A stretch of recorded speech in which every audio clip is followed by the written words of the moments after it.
नमस्कार, माझं नाव संयमी सोनवणे. सुभाष IAS अकॅडमीमध्ये तुमचं स्वागत आहे. आपण राज्यसेवा प्रिलिम्स 2025 टेस्ट सिरीजचा एक्सप्लेनेशन इथे बघणार आहोत. भूगोल आणि पर्यावरण या विषयाचा एक्सप्लेनेशन सुरू करण्याआधी आपण एक सिलेबसचं डिकोडिंग बघूया. भूगोलाचं कुठल्या कुठल्या सेक्शनला काय काय विभाजन त्याचं करण्यात आलं आहे मार्क्समध्ये, तर ते आपण बघूया. तर सुरू करूया. जसं मेन्सचं सिलेबस डिटेलमध्ये पॉईंट वाईज एकदम आयोगाकडनं देण्यात आलेलं आहे, तसं प्रिलिम्सचं सिलेबस नाही. प्रिलिम्सचं सिलेबस फक्त 2 लाईनमध्ये आपल्याला देण्यात आलेलं आहे. काय प्रिलिम्सचं सिलेबस?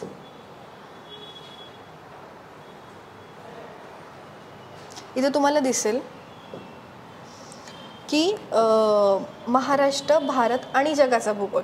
त्यात महाराष्ट्राचा, भारताचा, जगाचा कुठला प्राकृतिक, सामाजिक आणि आर्थिक भूगोल या 3 घटकांमध्येच पूर्ण सिलेबस सामावलेला.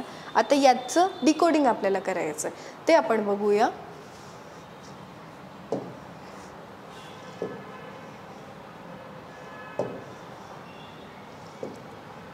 काय काय येतं? प्राकृतिक भूगोल येतो, भारताचा भूगोल येतो, जगाचा भूगोल येतो, महाराष्ट्राचा भूगोल येतो. तर प्राकृतिकमध्ये काय येतं?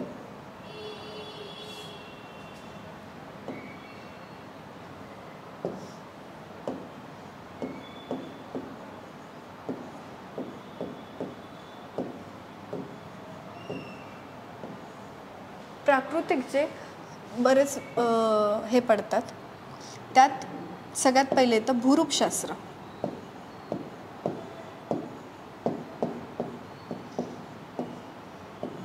प्रकार पडतात. भूरूपशास्त्र म्हणजे काय? जिओमॉर्फॉलॉजी. जिओमॉर्फॉलॉजीमध्ये आपण काय अभ्यासतो? जसे वेगवेगळे कारक आहेत, जसं की समुद्र झाला, लाटा झाल्या, वारा, नदी, हिमनदी यांमुळे जे भूरूप तयार होतात त्यांच्या अपक्षरण कार्यामुळे, निक्षेपण कार्यामुळे, या कारणांमुळे जे भूरूप तयार होतात त्यांचा अभ्यास आपण भूरूपशास्त्रात करत असतो. तसेच खडकांचे वेगवेगळे प्रकार असतात. गाळाचे खडक, स्तरित खडक, अग्निज खडक. त्यानंतर मृदा असतात वेगवेगळ्या. त्यानंतर वेगवेगळे विभाग असतात, जसं की भूकंपाचे प्रकार असतात. भूकंपाच्या लहरी असतात, प्राथमिक लहरी, दुय्यम लहरी. त्यानंतर ज्वालामुखीचे प्रकार असतात. या सगळ्या गोष्टी भूरूपशास्त्रात येत असतात आणि त्यांचा आपण अभ्यास करत असतो. पुढे येतं हवामानशास्त्र. हवामानशास्त्रात आपण काय अभ्यासतो?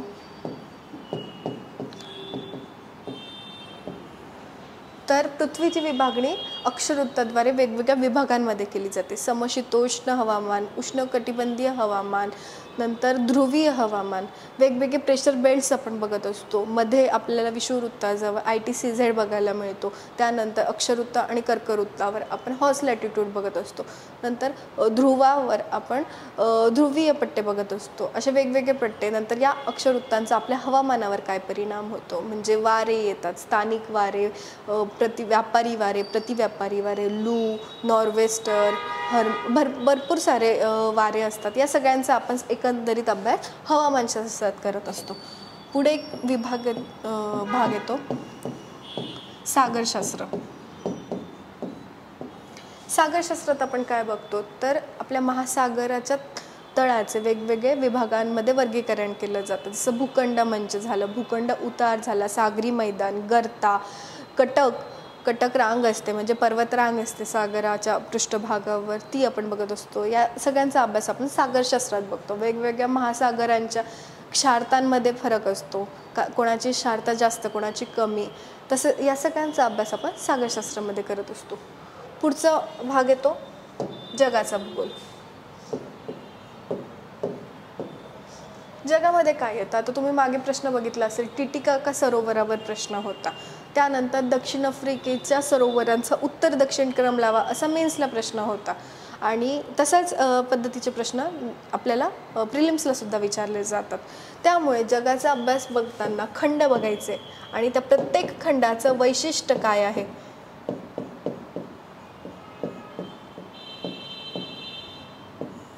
ते वैशिष्ट्यसुद्धा अभ्यासणं आपल्याला गरजेचं असतं. त्या खंडामधली प्राकृतिक रचना काय आहे, पर्वतरांगा कोणत्या जातात, त्यानंतर डोंगर कुठले आहेत, पठारं कुठले आहेत, नद्या कुठल्या वाहतात. आपल्या मागच्याच प्रिलिम्सला आपल्याला प्रश्न होता की अमेरिकेतली सर्वात लांब नदी कुठली. तर तशा वेगवेगळ्या नद्या, नाईल, ॲमेझॉन, हे झाल्या, अशा वेगवेगळ्या गोष्टींचा अभ्यास आपण जगाच्या भूगोलात करत असतो. तसंच त्यांच्या स्थानिक जमाती कुठल्या आहेत, नंतर स्थलांतरित शेती असतात वेगवेगळ्या, त्यांची नावं वेगवेगळ्या प्रदेशात काय आहेत, ही सगळी त्याच्यावर पण प्रश्न होता प्रिलिम्सला. आणि त्या सगळ्या गोष्टी आपण जगाच्या भूगोलात अभ्यासत असतो. यानंतर येतो भारत. भारत आणि महाराष्ट्राच्या संदर्भात सारखे ॲस्पेक्ट आहे. पहिला येतो प्राकृतिक. राजकीय,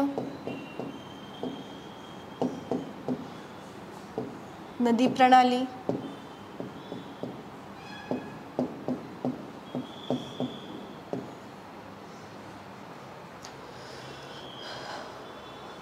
त्यानंतर भूगर्भ रचना, हवामान,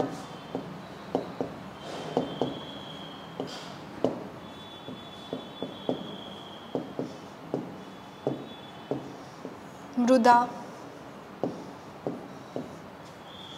खनिज, पर्यटन,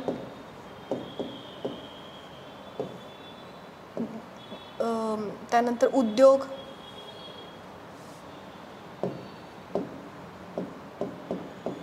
लोकसंख्या,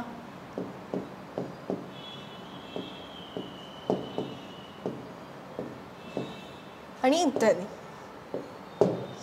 असे वेगवेगळे भाग आपण भारत आणि महाराष्ट्राचं बघत असतो. ज्याच्या 2022च्या पूर्वी महाराष्ट्राच्या भूगोलावर कंपॅरेटिव्हली प्रश्न विचारण्याचं प्रमाण कमी होतं. पण 2023 आणि 24चा पेपर जर तुम्ही बघितला तर महाराष्ट्र आणि भारतावर 5-5 प्रश्न विचारण्याचा कल त्यांचा झालेला आहे. यामुळे महाराष्ट्र आणि भारताच्या भूगोलाला इग्नोर करून आपल्याला चालणार नाही. पूर्वी कसं होतं, प्राकृतिक भूगोल केला तर बराचसा भाग कवर व्हायचा. आणि तुम्ही 23चा पेपर बघाल तो कंपॅरेटिव्हली खूप डिफिकल्ट आहे. कन्सेप्च्युअल पार्ट जो आहे तो जास्त आहे. आता फॅक्च्युअल गोष्टी विचारण्यापेक्षा, फॅक्च्युअल तर आहेच पण जे कन्सेप्च्युअल भाग असतो, जसं की तुम्हाला विचारलं होतं कावेरी नदी बारमाही का आहे, याचं कारण माहीत असणं अपेक्षित आहे. नुसतं कावेरी नदी बारमाही आहे फक्त एवढं माहीत असणं गरजेचं नाही. तर ती काय, त्याच्या मागचं खरं कारण काय आपल्याला, त्याच्यामुळे भूगोलात आहे ना कन्सेप्च्युअल भाग आता तेवढाच ताकदीने करणं पण गरजेचं आहे. तर आता आपण प्रश्न बघूया, टेस्ट सिरीजचे प्रश्न.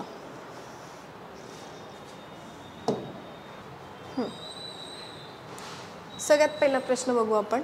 महिना ही कालगणना खालीलपैकी कोणत्या भौगोलिक परिस्थितीचा परिणाम आहे?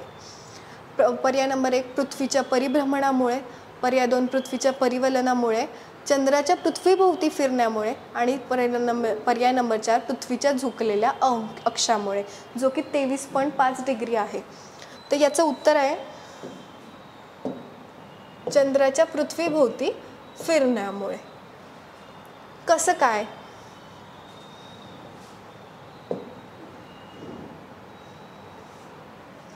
पहिले आपण बघू परिवलनामुळे आणि परिभ्रमण. परिवलन कसं घडतं? परिवलन म्हणजे स्वतःभोवती फिरणं, पृथ्वीचं स्वतःभोवती फिरणं. जे 24 तासात पृथ्वी स्वतःभोवती फिरत असते त्याला परिवलन म्हणतात. आणि परिभ्रमण म्हणजे सूर्याभोवती जे 1 वर्ष लागतं ना, 365 दिवस, त्याला म्हणतात परिभ्रमण. परिभ्रमणाची गती काय आहे आपल्या पृथ्वीची? ती आहे 29.6 किलोमीटर पर सेकंड. एका सेकंदात पृथ्वी 29.6 किलोमीटर जाते. आणि या परिभ्रमणामुळे काय घडतंय तर ऋतूंची निर्मिती. त्यातल्या त्यात स्पेसिफिकली कुठला? हिवाळा आणि उन्हाळा. या ऋतूंची निर्मिती पृथ्वीच्या परिभ्रमणामुळे होत असते. आता परिवलन बघूया. परिवलन जे पश्चिमेकडून पूर्वेकडे होत असतं, याचा वेग विषुववृत्तावर जास्त असतो आणि ध्रुवाकडे जाताना कमी होत जातो. कसं काय? पृथ्वी आहे आपली अशी,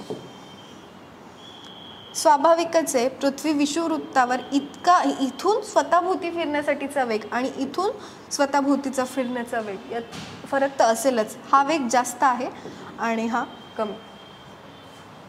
यामुळे काय होत असतं की दिवस रात्र जे होतात 24 तास 12 तासांचा दिवस 12 तासांची रात्र हे कशामुळे घडत असतं, ते या पृथ्वीच्या परिवलनामुळे घडत असतं. दररोज 2दा भरती ओहोटी येत असते. तसेच जे पृथ्वीच्या परिवलनामुळे कोरिओलिस बल निर्माण होत असतं, त्यामुळे व्यापारी वारे आणि प्रतिव्यापारी वाऱ्यांच्या दिशेत बदल होत असतो, ते सुद्धा पृथ्वीच्या परिवलनामुळेच घडत असतं. आता जो 4 नंबर ऑप्शन होता, पृथ्वीचा झुकलेला अक्ष जो आहे 23.5 डिग्री, याच्यामुळे काय होतं की दिवस आणि रात्र यांचा कमी जास्त कालावधी होत असतो.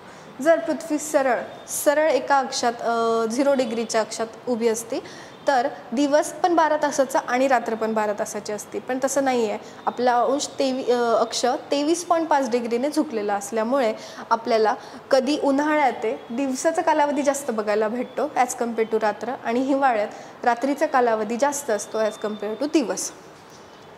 आता जे आपला प्रश्न आहे तो काय आहे की चंद्राच्या पृथ्वीभोवती फिरण्यामुळे आपण महिना ही कालगणना करत असतो. तुम्हाला माहिती आहे चंद्राचा जेव्हा आपण अप्रकाशित भाग बघत असतो तेव्हा आपण अमावस्या आहे असं म्हणतो, आणि जेव्हा आपण प्रकाशित भाग बघत असतो तेव्हा आपण त्याला पौर्णिमा म्हणतो. हे दोघं जेव्हा सूर्य, पृथ्वी आणि चंद्र हे 180 डिग्रीवर असतात सरळ, तेव्हा आपण पौर्णिमा आणि अमावस्या अनुभवतो. पण तेच जसे 90 डिग्रीवर असले तर आपल्याला तेव्हा शुक्ल पक्ष आणि वैद्य पक्ष म्हणत असतो आपण त्याला. आणि शुक्ल पक्षातून वैद्य पक्षाकडे जाताना आणि वैद्य पक्षाकडनं शुक्ल पक्षाकडे येताना आपल्याला इथून 15 दिवस आणि इथून 15 दिवस असा टोटल 30 दिवस म्हणजे महिना हा कालगणना अनुभवायला मिळते. ही सगळी जी प्रोसेस आहे त्यासाठी 1 महिना जातो. त्यामुळे आपण म्हणत असतो की चंद्राच्या पृथ्वीभोवती फिरण्यामुळे आपण महिना ही कालगणना करत असतो. पुढचा प्रश्न बघू आता.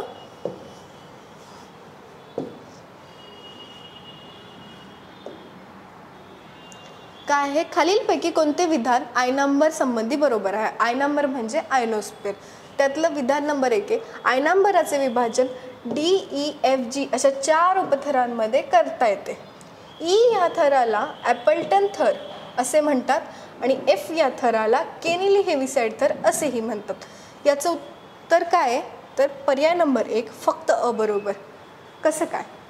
आयनांबराचे विभाजन DEFG 4 उपथरांमध्ये होते, हे वाक्य बरोबर. ई या थराला ॲपल्टन थर असे म्हणत नसून केनिली हेविसाइड थर असे म्हणतात आणि F या थराला ॲपल्टन म्हणतात. यात ऑप्शनची एक्सचेंज केलेली आपल्याला दिसते, त्यामुळे याचं उत्तर आहे फक्त अ बरोबर. याचं एक्सप्लेनेशन बघू आपण. इथे आपल्याला वातावरणाचे थर दिलेले आहेत. खालून वर आपण वातावरणाच्या थरांची रचना बघूया. पहिला थर आहे आपल्याला तपांबर, ट्रोपोस्फिअर. तुम्हाला आठवत असेल 2022ला एक प्रश्न होता, या थरांची क्रमाने उंचीनुसार नावं विचारली होती. प्रिलिम्सचाच प्रश्न आहे, आणि तेव्हा त्यांनी तपांबर, सीतांबर हे नावं न देता ट्रोपोस्फिअर आणि स्ट्रेटोस्फिअर हे नावं इंग्लिशमधले असे स्ट्रेटोस्फिअर नाव मराठीत करून दिलं होतं. त्यामुळे आपल्याला दोघी नावं अभ्यासणं तेवढंच गरजेचं आहे. आता आपण बघू, सगळ्यात खालचा जो थर असतो तो असतो 11 किलोमीटरचा. यात आपल्या 165 मीटरला 1 डिग्रीने टेम्परेचर कमी होत असतं, आणि तेच आपण जर 1000 मीटरने बघितलं तर 6.4 डिग्रीने कमी टेम्परेचर होत असतं. म्हणजे उंचीनुसार आपण खालून जसं वर जावं तसं टेम्परेचर कमी होत असतं. याच्यात 90% जास्त वातावरणातले गॅसेस आहेत ते तपांबरात उपस्थित असतात, आणि याला वातावरणाचा अभिसरण प्रवाह विभाग सुद्धा म्हणत असतात. म्हणजे काय अभिसरण प्रवाह म्हणजे काय? कंटिन्युअसली हवेचं कंडक्शन, कन्व्हेक्शन आणि रेडिएशन होत असतं. जे आपण म्हणतो ना, खाली जमिनीलगत हवा असली का ती सूर्यकिरणांनी तापते, हवा तापली का हवा हलकी होते, हलकी हवा वर जाते, आणि तेच थंड हवा असली का ती जमिनीलगत येत असते, आणि उष्ण हवा असली की ती वर जात असते. तर हे जे कन्व्हेक्शन आहे, अभिसरण प्रवाह याला म्हणतात अभिसरण प्रवाह, आणि ते सातत्याने हवा तापते आणि थंड होते, यामुळेच या वातावरणाच्या थराला वातावरणाचा अभिसरण प्रवाह विभाग असं म्हणत असतात. त्यानंतर याची जाडी विषुववृत्तावर जास्त असते आणि ध्रुवावर कमी असते. किती आहे? विषुववृत्तावर 16 किलोमीटर आणि ध्रुवावर आहे 6 किलोमीटर. तुम्हाला हवं असेल तर तुम्ही याचा स्क्रीनशॉट काढू शकता.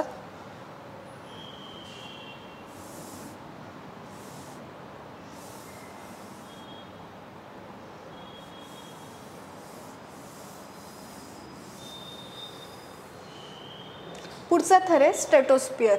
अप टू 50 किलोमीटर याची हाईट असते. तापमान उंचीनुसार वाढत जाते बिकॉज याच्यात एक कन्व्हेक्शन जे आहे ना ते घडत नाही. काय असतं कन्व्हेक्शन? आपण आत्ताच म्हणतो व्हर्टिकल हिटिंग ऑफ ॲटमॉस्फिअर. हवा थंड झाली ती जमिनीलगत येते, हवा गरम झाली तर ती वरवर जात असते कारण ती हलकी होत असते, याला म्हणतात कन्व्हेक्शन.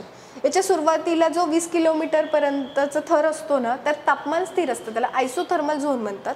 आणि जेट विमानांसाठी उपयुक्त असा हा स्ट्रॅटोस्फिअर होतो. आपण जे म्हणतो पृथ्वीचं संरक्षण कोण करत असतं? तो ओझोन लेअर करत असतं. या ओझोनची उपस्थिती कुठे आपल्याला बघावयास मिळते? ती स्ट्रॅटोस्फिअरमध्ये. ओझोन याच्यातच बघायला मिळतो. आपण खाली बघितलं होतं की आपण जसं जसं वर जातो तसं तसं टेम्परेचर कमी होत जातं, पण वरच्या थरामध्ये काय होत असतं? आपण जसं वर जातो ना तसं तसं टेम्परेचर कमी वाढत असतं, तापमान उंचीनुसार वाढत जाते. त्याच्या वरच्या थरात मध्य अंबरामध्ये तापमान परत कमी होते. हा वातावरणातील सर्वात थंड भाग आहे आणि त्याच्या पुढच्या थरात तापमान परत उंचीनुसार वाढत जाते. त्याच्यामुळे याला काय अल्टरनेट आपण खालून वर असं म्हणू शकतो की अल्टरनेट तापमान कमी होत जातं, मग वाढतं, मग कमी होत जातं, मग परत वाढतं. आता पुढचा थर बघू आपण, मध्य अंबर मिझोस्फिअर. 50 to 80 किलोमीटर्स याची हाईट असते. वातावरणातील सर्वात थंड भाग आहे. यात सगळ्यात थंड भाग असल्यामुळे बर्फाचे ढग आपल्याला पाहावयास मिळतात आणि त्यांना काय म्हणतात? तर नॉक्टिन्युसेंट क्लाउड असं म्हणत असतात. सगळ्यात महत्त्वाचं आता आयनोस्फिअर, ज्याच्यावर प्रश्न विचारलेला आहे. तर या थराची उंची काय? 80 ते 640 किलोमीटर. एक मिनटं.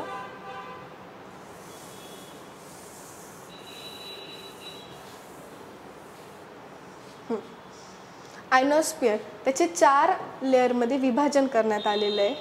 हे लेअर जरी खालून वर लिहिलेले असले तरी त्यांचं ते अशा पद्धतीने स्थित आहे. आधी डी, मग ई, मग एफ आणि मग जी, आणि हा सगळा मिळून होतो आयनोस्फिअर. हा जो डी लेअर आहे यात दीर्घ तरंग परावर्तित होत असतात. हा जो ई लेअर आहे याला म्हणतात केनिली हेविसाइड थर, एफ थराला म्हणतात ॲपल्टन थर, आणि याच्यात जो जी लेअर आहे ना याच्यात फ्री इलेक्ट्रॉन्स उपस्थित असतात. फ्री इलेक्ट्रॉन्सची निर्मिती होत असते.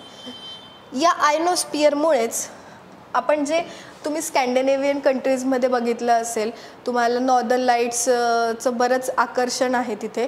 ते नॉर्दर्न लाईट्स कशाचं उदाहरण आहे? तर ते आयनोस्फिअरमध्ये घडणाऱ्या घटनांचंच उदाहरण आहे. ते आपल्याला अशा पद्धतीने नॉर्दर्न कलरफुल लाईट्स बघायला मिळतात. हे बघा झाले स्कॅन्डिनेव्हियन कंट्रीज म्हणजे स्वीडन, फिनलँड, डेन्मार्क, त्या वरच्या कंट्रीजमध्ये हे बघायला मिळतं.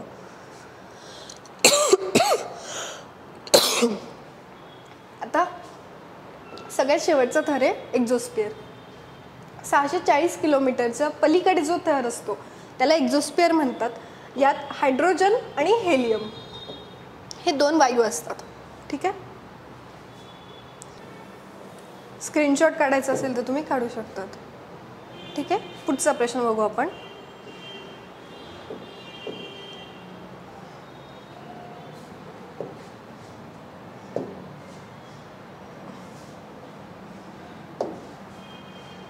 दिलेल्या वर्णनाला अनुरूप खंड ओळखा. खाली 4 स्टेटमेंट दिले ते बघू आपण. 4ही गोलार्धात समावेश होणारा खंड. असा खंड पाहिजे की त्यांचा समावेश 4ही गोलार्धात होईल. म्हणजे वर आपण ही पृथ्वी कन्सिडर करू. हे आहे 0 रेखावृत्त आणि हे आहे विषुववृत्त. याच्याने आपल्या या पृथ्वीचे 4 भाग पडले. म्हणजे असा खंड पाहिजे की जो 4ही गोलार्धात समावेश झालेला आहे, ज्याचा कर्कवृत्त, मकरवृत्त, विषुववृत्त तसेच 0 रेखावृत्त या खंडातून गेलेले आहे. हे झालं विषुववृत्त, हे झालं शून्यरेखावृत्त, याच्यावरती येतं कर्कवृत्त, खाली येतं मकरवृत्त. म्हणजे आपल्याला असा खंड हवा आहे की हे जे चारही आहेत त्यात समावेश त्यातून गेलेलं पाहिजे खंडातून. यात लांब आणि विस्तारलेल्या पर्वत प्रणाली बघावयास मिळत नाही आणि खंडात एकाच वेळी उन्हाळा आणि हिवाळा अनुभवायस मिळतो. आता जे हे स्टेटमेंट आहे ते वरच्या स्टेटमेंटला कॉम्प्लिमेंट करत आहे. कसं काय? कारण आपण जेव्हा कर्कवृत्तावर उन्हाळा अनुभवत असतो त्याच सेम टाईमला आपण मकरवृत्तावर हिवाळा अनुभवतो. म्हणजेच हे दोन जे स्टेटमेंट आहे ते एकमेकांना कॉम्प्लिमेंट करतात. तर आपण पर्याय बघूया आता. आशिया खंड. आशिया खंड कुठे येतो? हा खंड या एरियात येतो. पुढचा आहे आफ्रिका, युरोप आणि दक्षिण अमेरिका. सगळ्यात पहिला कुठला ऑप्शन कट करणार तुम्ही? दक्षिण अमेरिका. कसं काय? दक्षिण अमेरिका हा एका कोपऱ्याला येत असतो. दक्षिण अमेरिका खंडातून शून्यरेखावृत्त जात नाही कारण ते ग्रीनिच या शहरातून जात असतं, त्याच्यामुळे दक्षिण अमेरिकेचा संबंध येत नाही. तर आपण मॅप बघूया. हा आहे जगाचा नकाशा.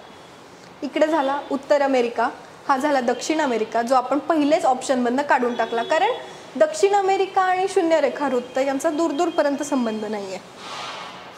तसंच ऑस्ट्रेलियाचा संबंध येत नाही. आशिया. आशिया कुठे? हा आला आपला आशिया सगळा मिळून. इकडे आला युरोप आणि हा आला आफ्रिका, जे की आपलं उत्तर आहे. ही झाली, हे झालं शून्यरेखावृत्त, विषुववृत्त, कर्कवृत्त आणि मकरवृत्त. हे तिघं आणि हे शून्यरेखावृत्त ज्या खंडातून जात आहे तो खंड कुठला आहे? आफ्रिका.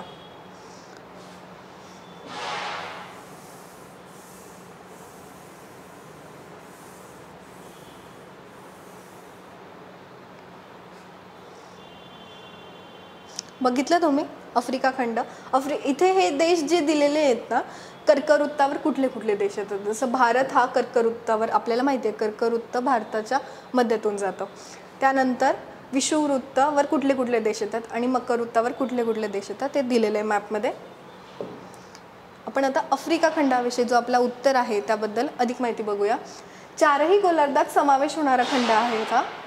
दक्षिण आफ्रिका हा लिथोसो देशाने पूर्णपणे वेढलेला आहे. सर्वात मोठं सरोवर आहे यात व्हिक्टोरिया सरोवर आणि ते 3 देशात आहे, युगांडा, केनिया आणि टांझानिया. हा जो आपल्या प्रश्नातलं जे एक वाक्य आहे कर्कवृत्त, मकरवृत्त, विषुववृत्त आणि शून्यरेखावृत्त या देशातनं गेलेले आहेत. यात लांब विस्तारलेल्या पर्वत प्रणाली नाहीत. कशामुळे?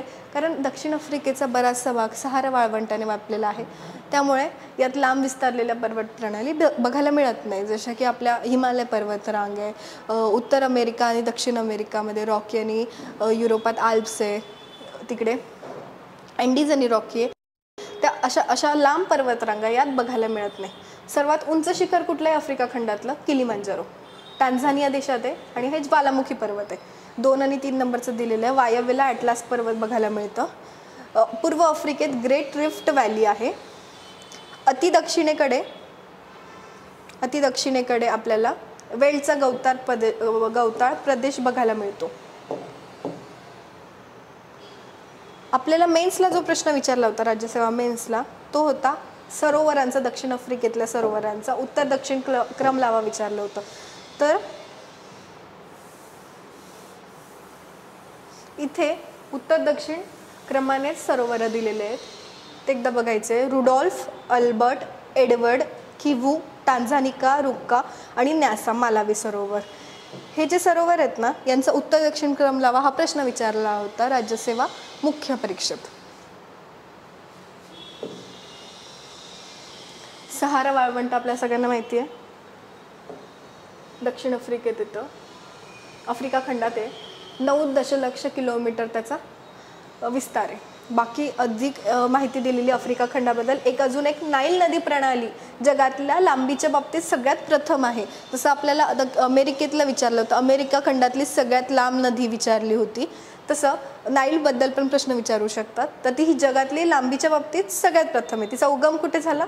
तर व्हिक्टोरिया सरोवरात झाला आणि त्यावर आस्वान धरण बांधलेलं आहे. तुम्हाला या सगळ्या गोष्टी आहे ना मॅप तुम्ही जर बघाल तर ह्या नुसत्या अशा थेरोटिकल गोष्टी बघून फायदा नाही. जेव्हा तुम्ही आफ्रिका खंडाचा मॅप समोर ठेवाल, जसं आपण बघितलं जे तिघं वृत्त होते, अक्षरवृत्त, रेखावृत्त आणि कर्कवृत्त, मकरवृत्त आणि विषुववृत्त, आपण बघितलं की ते आफ्रिका खंडातनं कसे गेले बाबा, दक्षिण अमेरिका कसा त्यातनं डिलीट झाला पर्यायातनं, आशिया खंड कसा नाही येणार त्यात, कारण आशिया खंडातला आपण इकडच्या साईडला बघितला होता. ते पिक्टोरियल रिप्रेझेंटेशन आहे ना, ते तुम्हाला कायम लक्षात ठेवण्यासाठी मदत करेल. त्याच्यामुळे ही जी माहिती ती नुसती वाचून काय फायदा नाही. जेव्हा तुम्ही आफ्रिका खंडाचा मॅप डोळ्यासमोर ठेवाल तेव्हा त्या सगळ्या बारीक बारीक गोष्टी तुम्हाला ॲटलासमध्ये दिलेल्या असतील. हे आस्वान धरण जे होतं ते सुद्धा त्या मॅपमध्ये दिलेलं आहे.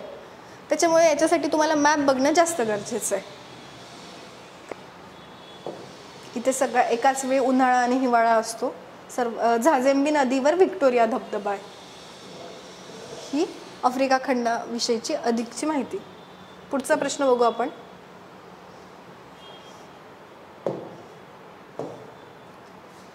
उत्तर आहे आफ्रिका. युरोप नाही आहे, आशिया पण नाही आहे, दक्षिण अमेरिका तर येऊच शकत नाही. नेक्स्ट प्रश्न. खालील विधानांचा विचार करा, अयोग्य विधान निवडा. खाली 4 विधानं दिलेत. अशा प्रकारचे प्रश्न जास्त सोपे वाटतात मला, कारण अयोग्य विधान विचारलंय आणि 4 ऑप्शन दिलेले आहेत. 4 ऑप्शनमध्ये आपल्याला एक प्रायोरिटी ठरवायची आहे. तर या 4 पैकी कुठलं अयोग्य आहे ते ठरवायचं आहे. बघूया.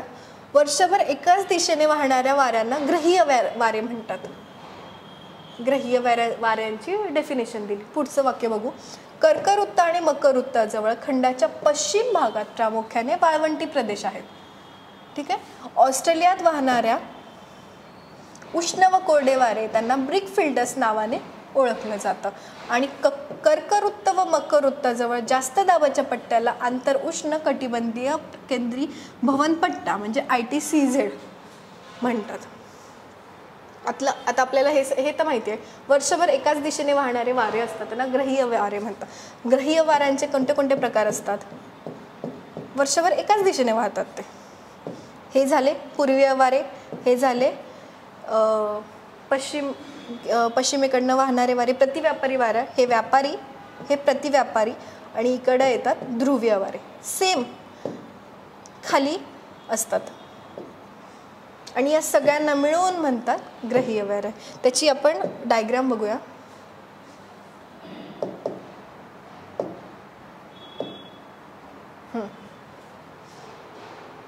हे बघा, ग्रहीय वारे दिले तिथे. ग्रहीय वाऱ्यांमध्ये कुठले कुठले प्रकार असतात? व्यापारी वारे, ध्रुवीय वारे आणि प्रतिव्यापारी वारे. व्यापारी वारे कुठले असतात? ईशान्य आणि आग्नेय. आणि प्रतिव्यापारी नैऋत्य प्रतिव्यापारी आणि वायव्य प्रतिव्यापारी. आपण ही जी डायग्राम बघा पुढची, हे आहे विषुववृत्ताचा कमी दाबाचा पट्टा. इकडे ईशान्येकडून, ही झाली ईशान्येकडून येतं, ज्या दिशेने वारे येत असतात, वाहत असतात, त्या दिशेचं नाव त्या वाऱ्याला दिलं जातं ईशान्य व्यापारी वारे. तसंच त्याला पूर्वीय वारे पण म्हणतात, कारण ही आपली पूर्व दिशा झाली. पूर्वेकडूनच येत असतात, पण आपण जे पृथ्वी स्वतःभोवती फिरत असते त्यामुळे कोरिओलिस बल जे असतं त्यामुळे या पूर्वीय वाऱ्यांची दिशा बदलत असते आणि ते ईशान्य व्यापारी वारे म्हणून ओळखले जातात. खालून येतात ते आग्नेय, आग्नेय दिशेकडनं येतात म्हणून त्यांना आग्नेय व्यापारी वारे म्हणतात. त्यानंतर नैऋत्य दिशेकडनं तिकडे जातात म्हणून पश्चिमी वारे, ही झाली पश्चिम.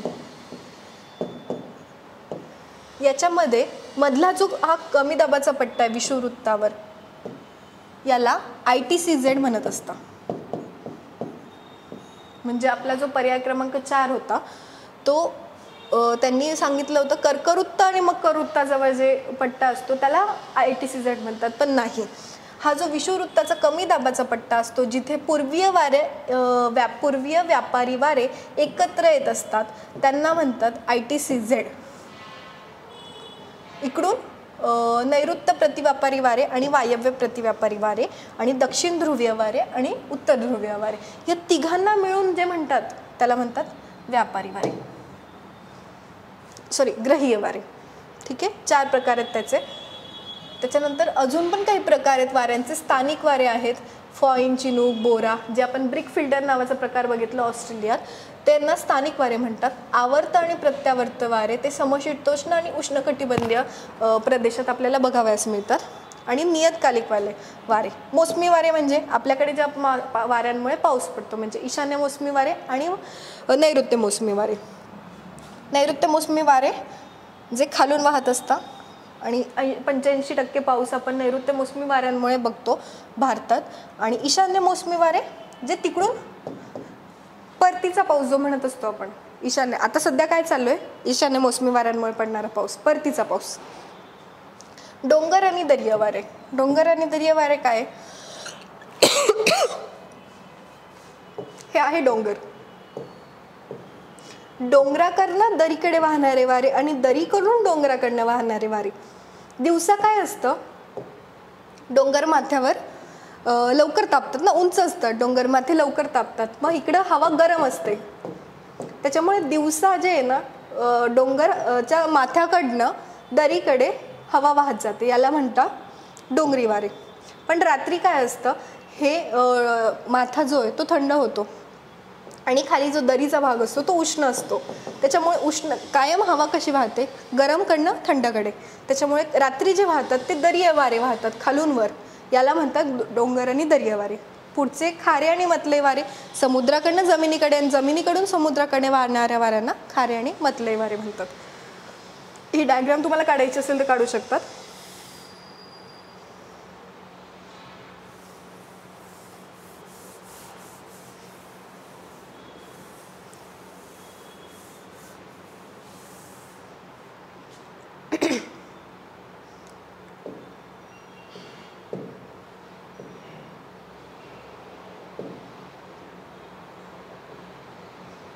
आपण एक स्टेटमेंट बघितलं त्याच्यात,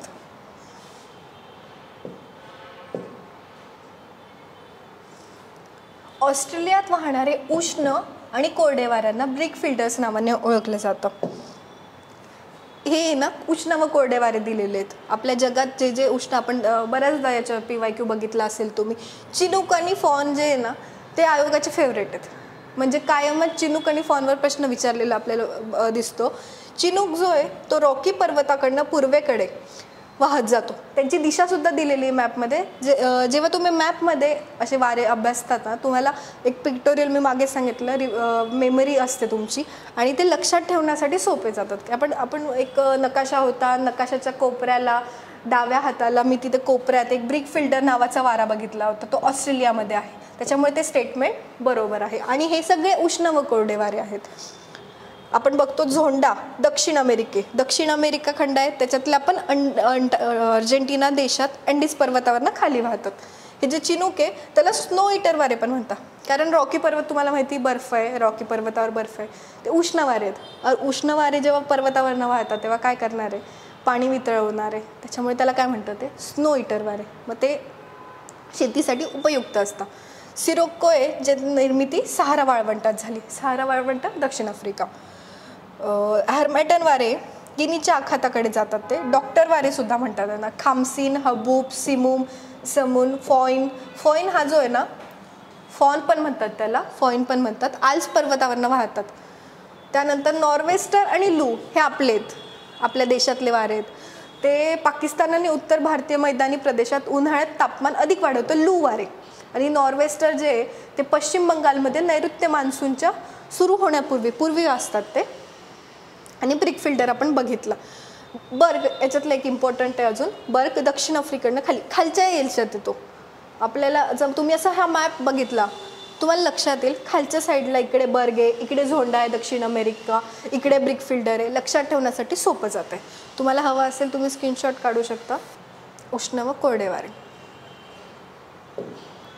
अशा पद्धतीने थंड वारे सुद्धा आहेत, त्यांच्यावर पण प्रश्न विचारला जातो. इकडे दक्षिण अमेरिकेत पंपेरो म्हणून अर्जेंटिना आणि उरुग्वेमधील पंपास प्रदेशातनं, पंपास हा दक्षिण अमेरिकेतला गवताळ प्रदेश आहे. गवताळ प्रदेश आपल्याला जगातले गवताळ प्रदेश अभ्यासायचे असतात. त्याच्यात जगाचा अभ्यास जेव्हा आपण करतो तेव्हा पंपास झालं, वेल्ड झालं, स्टेपी झालं, हे वेगवेगळे जे गवताळ प्रदेशांचे नाव आहेत आणि ते कुठल्या प्रदेशात कुठलं नाव आहे हे आपल्याला सिलेबसचा भाग आहे, त्याच्यावर प्रश्नसुद्धा विचारलेले आहेत.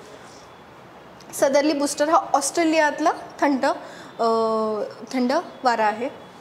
ब्लिझार्ड वाऱ्यांना सायबेरियात बुरान नावाने ओळखलं जातं, बुरान. आणि इकडे हा बोरा हा ॲड्रियाटिक समुद्रावरनं आल्प्स पर्वतावरून इटलीच्या किनाऱ्याकडे जात असतो. बोरा हा मिस्टर फ्रान्सच्या व्रोन नदीच्या खोऱ्यातून भूमध्य सागरापर्यंत जातो. पापागायो, नॉर्दर्न आणि ब्लिझार्ड हे आहेत थंड वारे, स्थानिक वारे. त्यांना स्थानिक ठिकाणचे वेगवेगळे नावं दिलेले आहेत. ठीक आहे. आता जो आपला प्रश्न बघू आपण. हे तर स्टेटमेंट बरोबर आलं, त्याच्यामुळे हे चुकीचं नाही नव्हतं येणार. वर्षभर एकाच दिशेने वाहणाऱ्या वाऱ्यांना ग्रही वारे म्हणतात, हे सुद्धा बरोबर आहे. कर्कवृत्त आणि मकरवृत्त खालचं बघू आपण पहिले. कर्कवृत्त आणि मकरवृत्ताजवळ जास्त दाबाच्या पट्ट्याला आंतरउष्ण कटिबंधीय केंद्रीभवन पट्टा ITCZ म्हणतात. तर हे चुकीचं आहे. ITCZ कुठे बघितलं आपण? जिथे व्यापारी वारे एकत्र येतात. विषुववृत्ताजवळचा जो कमी दाबाचा पट्टा आहे त्याला ITCZ म्हटलं जातं. हा जो मधला पट्टा आहे ना त्याला म्हणतात ITCZ. आणि कर्कवृत्त आणि मकरवृत्ताजवळ जो पट्टा आहे, वरती कर्कवृत्त खाली मकरवृत्त, यांना जे म्हणतात त्यांना म्हणतात हॉर्स लॅटिट्यूड.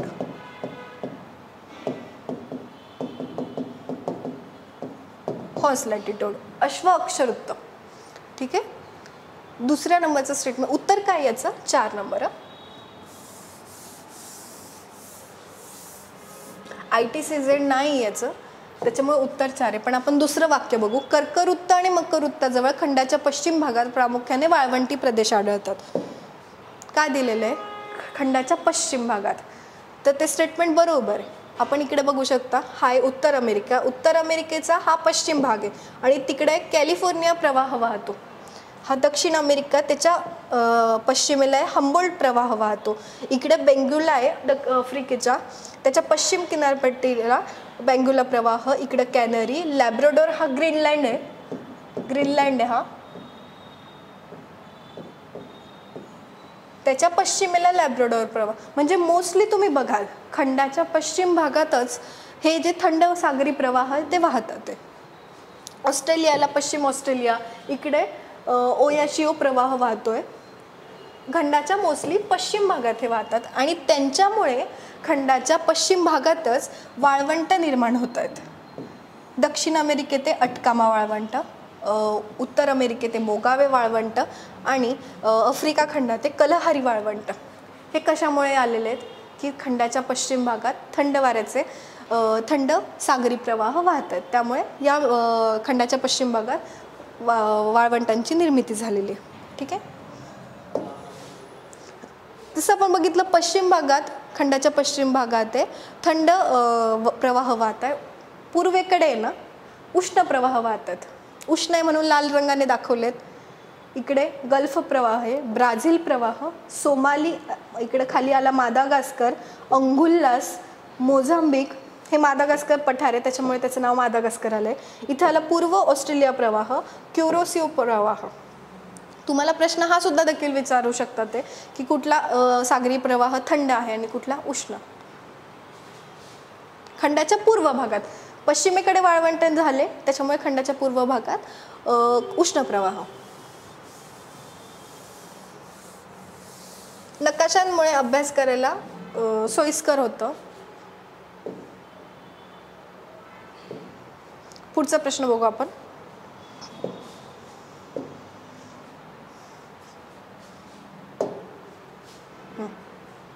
खूपच ट्रिकी वाटला असेल पण तितका ट्रिकी नाही आहे. बघितलं डिटेलमध्ये नीट तर आपल्याला लक्षात येईल की असा सेम प्रश्न राज्यसेवा मेन्स 2023च्या मेन्सला कुठल्या महाराष्ट्राच्या बाबतीत विचारला होता आणि तिथे गड विचारले होते, किल्ले विचारले होते, गड किल्ले. तर त्यांचा अक्षवृत्ताचा विस्तार दिलेला होता आणि इकडे गड किल्ले दिले होते. तर याच्यात मी बदल करून तिकडे सरोवर दिलेत, भारताच्या संदर्भात दिलेले आहेत आणि अक्षवृत्त. याच्यासाठी तुम्हाला अक्षवृत्त माहीत असणं गरजेचं आहे का? तर मुळीच नाही. काय माहिती असणं गरजेचं आहे की कुठलं सरोवर कुठल्या राज्यात आहे, बस एवढंच माहिती असणं गरजेचं आहे. कारण भारताचा अक्षवृत्तीय विस्तार तर आपल्याला माहिती आहे ना. काय माहिती आहे? खालून काय असतं? विषुववृत्त असतं आणि वरती कर्कवृत्त, खाली मकरवृत्त. खालून आपण बघणार तर खालून 8 डिग्री आपला विस्तार आहे भारताचा. त्याच्यामुळे खालून जर सुरुवात केली आपण लावायला एक एक क्रमाने, तर इथून पहिले 8 पासून सुरुवात करायची. म्हणजे हे 9 जे आहे हे सगळ्यात खालच्या सरोवराचे कोऑर्डिनेट्स असू शकतात, बरोबर. त्याच्यामुळे पहिले तर आपल्याला हे सरोवर कुठल्या राज्यातलं आहे ते माहीत असणं गरजेचं. पहिलं कुठलं आपल्याला आवडतं? लोणार. हे कोणाचं आहे? आपलं आहे, महाराष्ट्रात आहे. त्यानंतर दाल. दाल कुठे? सगळ्यांच्या आवडती लडाखमध्ये. JNK. पहिले JNK म्हणायचे, आता लडाखमध्ये येतं ते. लोकटक. लोकटक कुठे येतं? मणिपूरमध्ये येतं. त्यानंतर वेंबनाड येतं केरळमध्ये. रेणुका. रेणुका तुम्ही कधी सरोवरांमध्ये वाचलं नसेल, पण रेणुका नावाचं अभयारण्य आपण कायमच बघत असतो. कुठे रेणुका नावाचं अभयारण्य? हिमाचल प्रदेश. आणि रेणुका अभयारण्यातच रेणुका सरोवर बघायला मिळतं.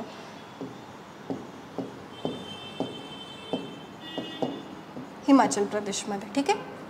आणि कोल्लेरू येतं आंध्रमध्ये. आता मला सांगा, खालून जर क्रम लावायचा ठरला, सगळ्यात आधी काय येईल? केरळ येईल. मग खाली 1 नंबरला काय येईल? वेंबनाड येईल. खालून केरळ येईल. केरळ नंतर काय येईल? आंध्र येईल. आपण भारताचा मॅप बघितला, असं काहीसा मॅप आहे. इकडं आला सगळ्यात शेवटचं राज्य केरळ, इकडे येतं, खाली येतं तमिळनाडू, इकडे येतं आंध्र. त्याच्यामुळे इथलं केरळचं वेंबनाड पहिले येईल. त्यानंतर येईल कोल्लेरू.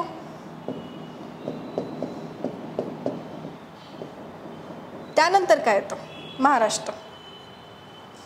मग येईल लोणार. त्यानंतर येईल लोकटक. त्यानंतर येईल रेणुका, कारण हिमाचल प्रदेश. आणि सगळ्यात वरती येईल दाल. त्याच्यामुळे सगळ्यात वरचे, थांबा मी हे सगळं पुसून टाकते.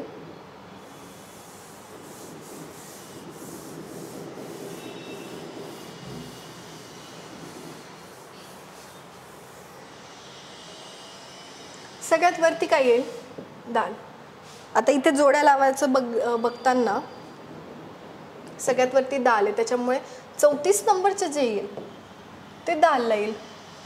सगळ्यात वरती आहे कोऑर्डिनेट्सनुसार, आणि तिकडे पण सगळ्यात वरती ते कोऑर्डिनेट्स आहे. त्याच्यामुळे क ची जोडी येईल 1, त्याच्यामुळे हे 2 कट होतील.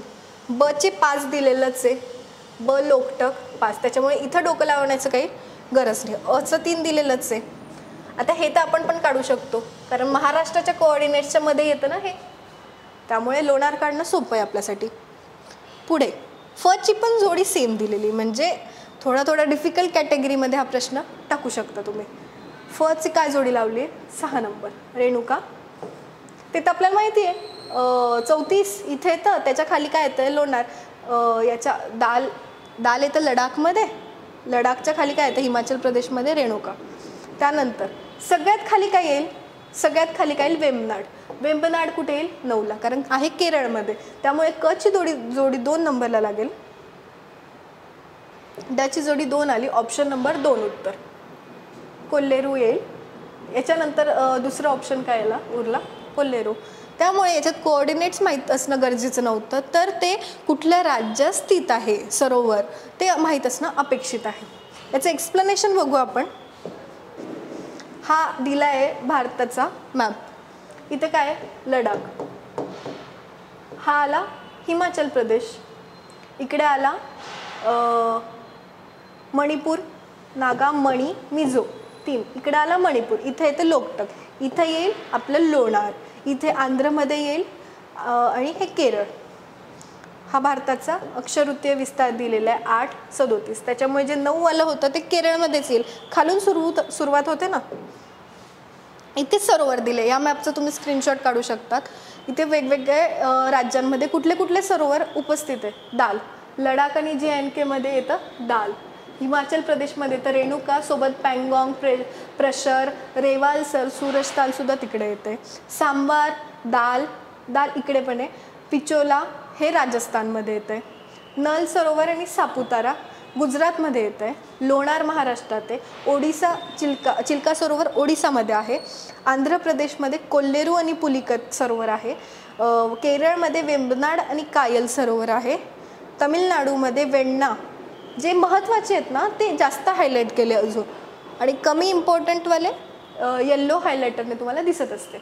अरुणाचलमध्ये सेला नावाचा बोगदासुद्धा आहे जो आपण अभ्यासतो. सिक्कीममध्ये चंगू नावाचं सरोवर आहे. मणिपूरमध्ये लोकटक आणि मिझोराममध्ये तांबडी. पश्चिम बंगालमध्ये सुमेंदू आणि बिहारमध्ये कनवार. हा झाला मॅप. तुम्ही स्क्रीनशॉट काढू शकता याचा.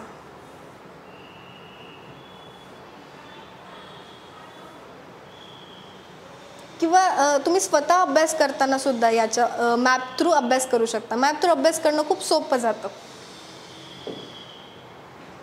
पुढचा प्रश्न बघू आपण.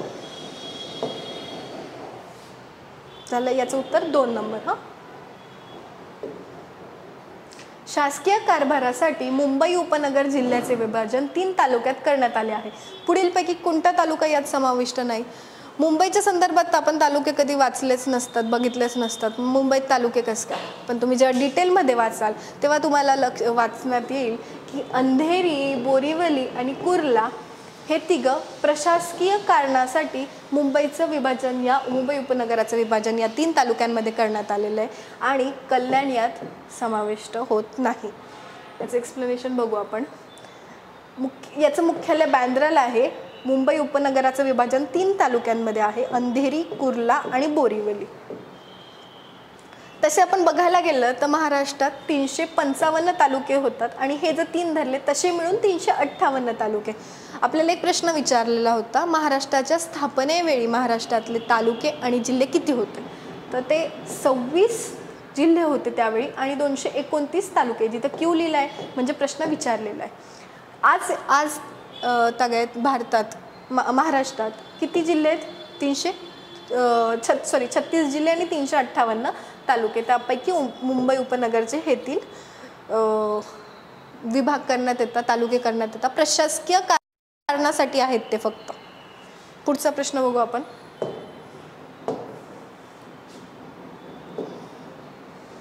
महाराष्ट्रात आढळणाऱ्या दगडी कोळशाच्या संदर्भात खालील विधानांचा विचार करा. खालील 4 विधानं दिलेले आहेत आणि खालीलपैकी कुठलं योग्य आहे? भारताच्या दगडी कोळशाच्या एकूण साठ्यापैकी सुमारे 10% कोळशाचा साठा हा महाराष्ट्रात आढळतो. व राज्यातील सर्व दगडी कोळसा हा कोकक्षम आहे आणि भूगर्भशास्त्रीय दृष्ट्या राज्यातील दगडी कोळसा हा गोंडवाना संघाच्या दामुदा मालेतील बाराकार समुदायातील खडकात आढळतो. आता एवढ्या डिटेलमध्ये जे स्टेटमेंट 3 दिलेलं आहे आपल्याला, भूगर्भशास्त्रीय दृष्ट्या राज्यातील दगडी कोळसा हा गोंडवाना संघाच्या, हे बरोबर आहे. दामुदा मालेतील, हे बरोबर आहे. बाराकार खडकातील समुदायात आढळतो, इथे पण बरोबर आहे. आणि तुम्ही आयोगाच्या पेपरचं ॲनालिसिस केलं तर जेव्हा आयोग एखाद्या डिटेलमध्ये चाललं एकदम याच्यातल्या त्याच्यात, तेव्हा ते स्टेटमेंट मोस्टली बरोबर असतं. मोस्टली प्रत्येक गोष्टीला अपवाद असतात, तसं या गोष्टीला सुद्धा अपवाद असू शकतात. पण मोस्टली या अशा प्रकारचे जे स्टेटमेंट दिलेले असतात ना ते बरोबर असतात आयोगाचे. तुम्ही एक मागचे 3-4 वर्षांचे प्रश्न बघितले आणि त्याच्यात असे मोठे मोठे स्टेटमेंट उघडून बघितले ना तर तुम्हाला लक्षात येईल. तर हे 3 स्टेटमेंट इथे देखील बरोबर आहे. हे 3रं स्टेटमेंट बरोबर आहे. आपल्याला योग्य विचारलंय, अ ब येणार नाही. फक्त क दिलंय, अ क दिलंय, अ ब क दिलंय. दुसरं स्टेटमेंट काय? राज्यातील सर्व दगडी कोळसा हा कोकक्षम आहे. सगळ्यात पहिले इथे डाऊट कशामुळे घ्यायचा? सर्व असे एक्स्ट्रीम शब्द जेव्हा वापरले जातात ना की सर्व, पूर्णतः, नंतर म्हणजे सर्व त्याचं साकल्य दर्शवतं ते एकदम, की एक्स्ट्रीम दाखवतं, एक्स्ट्रीमता दर्शवतं.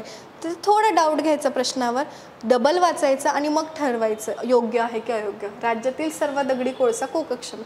आपल्याला माहिती आहे आपल्याकडे कोकक्षम नाही आहे, आपण तसंही आयात करतोय, त्यामुळे हे स्टेटमेंट चूक झालं. ब गेलं, उरलं आता अ क आणि क. त्याच्यामुळे पहिलं सुद्धा स्टेटमेंट माहिती असणं गरजेचं आहे आपल्याला. आपण एलिमिनेशन मेथडने नाही जाऊ शकत. या प्रश्नात आपल्याला तिघं स्टेटमेंट माहीत असणे गरजेचे आहे. काय दिलंय? भारताच्या दगडी कोळशाच्या एकूण साठ्यापैकी 10% आहे का? माहिती पाहिजे ना आपल्याला. प्रत्येक महाराष्ट्रातल्या प्रत्येक जो आहे खनिज संपत्ती आहे त्याचं टक्केवारी किती प्रेझेंट आहे महाराष्ट्रात ते पाहिजे, माहिती पाहिजे. तर तुम्हाला लक्षात येईल 10% नाही तर 4% साठे कोळशाचे महाराष्ट्रात आढळतात. त्यामुळे याचं फक्त क हे उत्तर आहे, हे सुद्धा चूक. एक्सप्लेनेशन बघू आपण याचं. इथे दिलेलं आहे बघा. महाराष्ट्रात एकूण भौगोलिक क्षेत्राच्या 19% क्षेत्रात आहे ना खनिज आढळतात. उत्पादन क्षम खनिज साठे आढळतात. 58,000 चौरस किलोमीटर क्षेत्र आहे हे. 19% म्हणजे आपलं जे 3,07,000 आपण जे बघतो ना 307 लाख स्क्वेअर किलोमीटर हे आपलं क्षेत्रफळ, त्याच्यापैकी 19% क्षेत्र पैकी दगडी कोळसा आहे 4% आणि सगळ्याचा सगळा काय अकोकक्षम आहे. पूर्व विदर्भात आढळतो तो वर्धा वैनगंगा नदीच्या खोऱ्यात, यवतमाळ जिल्ह्यातल्या यवतमाळ आणि चंद्रपूरच्या सीमावर्ती भागात आणि सगळ्यात जास्त साठे बल्लारपूर चंद्रपूरला सगळ्यात मोठे साठे. पुढचं आहे लोह खनिज. लोह खनिज 20% आढळतो. पूर्व विदर्भात टॅकोनाइट खडकात आढळतो. एक मिनटं, दगडी कोळशाचे तुम्हाला क्रम विचारा बराचसा प्रश्न विचारले आहे की त्याच्या क्वालिटीनुसार म्हणजे किती टक्के दगडी कोळसा आढळतो त्यानुसार प्रतीचा किती उच्च प्रतीचा कोळसा आहे त्याच्यानुसार क्रम लावा विचारतो. त्याचे प्रकार आहेत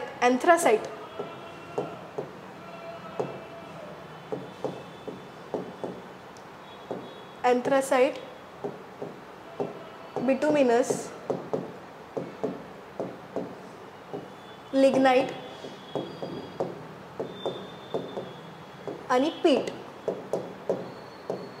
anthracite A, B, anthracite, bituminous, lignite आणि पीट हा सगळ्यात उच्च प्रतीचा दगडी कोळसा आहे. त्यानंतर बिटुमिनसचा नंबर येतो, त्याच्यानंतर लिग्नाइटचा नंबर येतो आणि पीट सगळ्यात निकृष्ट दगडी कोळसा आहे. ठीक आहे. लोह खनिज बघूया आपण. लोह खनिजाचे 20% साठे भारताच्या एकूण साठ्यांपैकी 20% साठे. ठीक आहे. कुठे आढळतात? पूर्व विदर्भात टॅकोनाइट खडकाळ, दक्षिण महाराष्ट्रात जांभा खडकात. कुठे जांभा खडक? जांभा खडक आहे आपल्या पूर्ण कोकणात आणि थोडा इकडं पश्चिम महाराष्ट्रात येतो, थोडा खाली कोल्हापूर साईडला येतो, सातारा, सांगली, कोल्हापूर, सोलापूर त्या साईडला पण थोडासा जांभा खडक आढळतो. मग सुरजागड जे आहे ना तिथं, सुरजागड कुठे येतं? गडचिरोली, तिथं सर्वाधिक साठे आहेत. आणि त्याचंसुद्धा क्रमाने जर तुम्ही लागतात मॅग्नेटाईट, हेमाटाईट, लिमोनाईट, सिडेराईट हे त्यांच्या किती उच्च प्रती ते निकृष्ट असा क्रम आहे लोह खनिजाचा. हा खालून वर, वरून खाली आहे, हा खालून वर आहे. ठीक आहे. बॉक्साईटसाठी 21% आढळतात आणि सर्वच्या सर्व साठे जांभा खडकात. जांभा खडक कुठे सांगितलं मी आता? कोकणात. त्याच्यामुळे सगळे साठे बॉक्साईटचे कोकणात आढळतात. चुनखडी 9%. चुनखडी विंध्यन खडकात. विंध्यन खडक प्रणाली कुठे आहे बरं? विंध्यन कुठे बघायला मिळते आपल्याला? विंध्यन चंद्रपूर. विंध्यन आला तर चंद्रपूर लक्षात ठेवायचं. विंध्यन, आर्कियन, गोंडवाना प्रकार आहेत आपल्याला अभ्यासायचे आहेत ते आपल्याला. ते कुठे आढळतं? चंद्रपूरमध्ये. क्रोमाईटचे साठे 10%. मॅग्नीज सगळ्यात जास्त मॅग्नीज आहे 40%. कुठे आहे ते? साकोली आणि सौसर या धारवाड श्रेणीचे प्रकार आहेत. साकोली आणि सौसर या श्रेणीत आढळतात. ठीक आहे. पुढचा प्रश्न बघू आपण.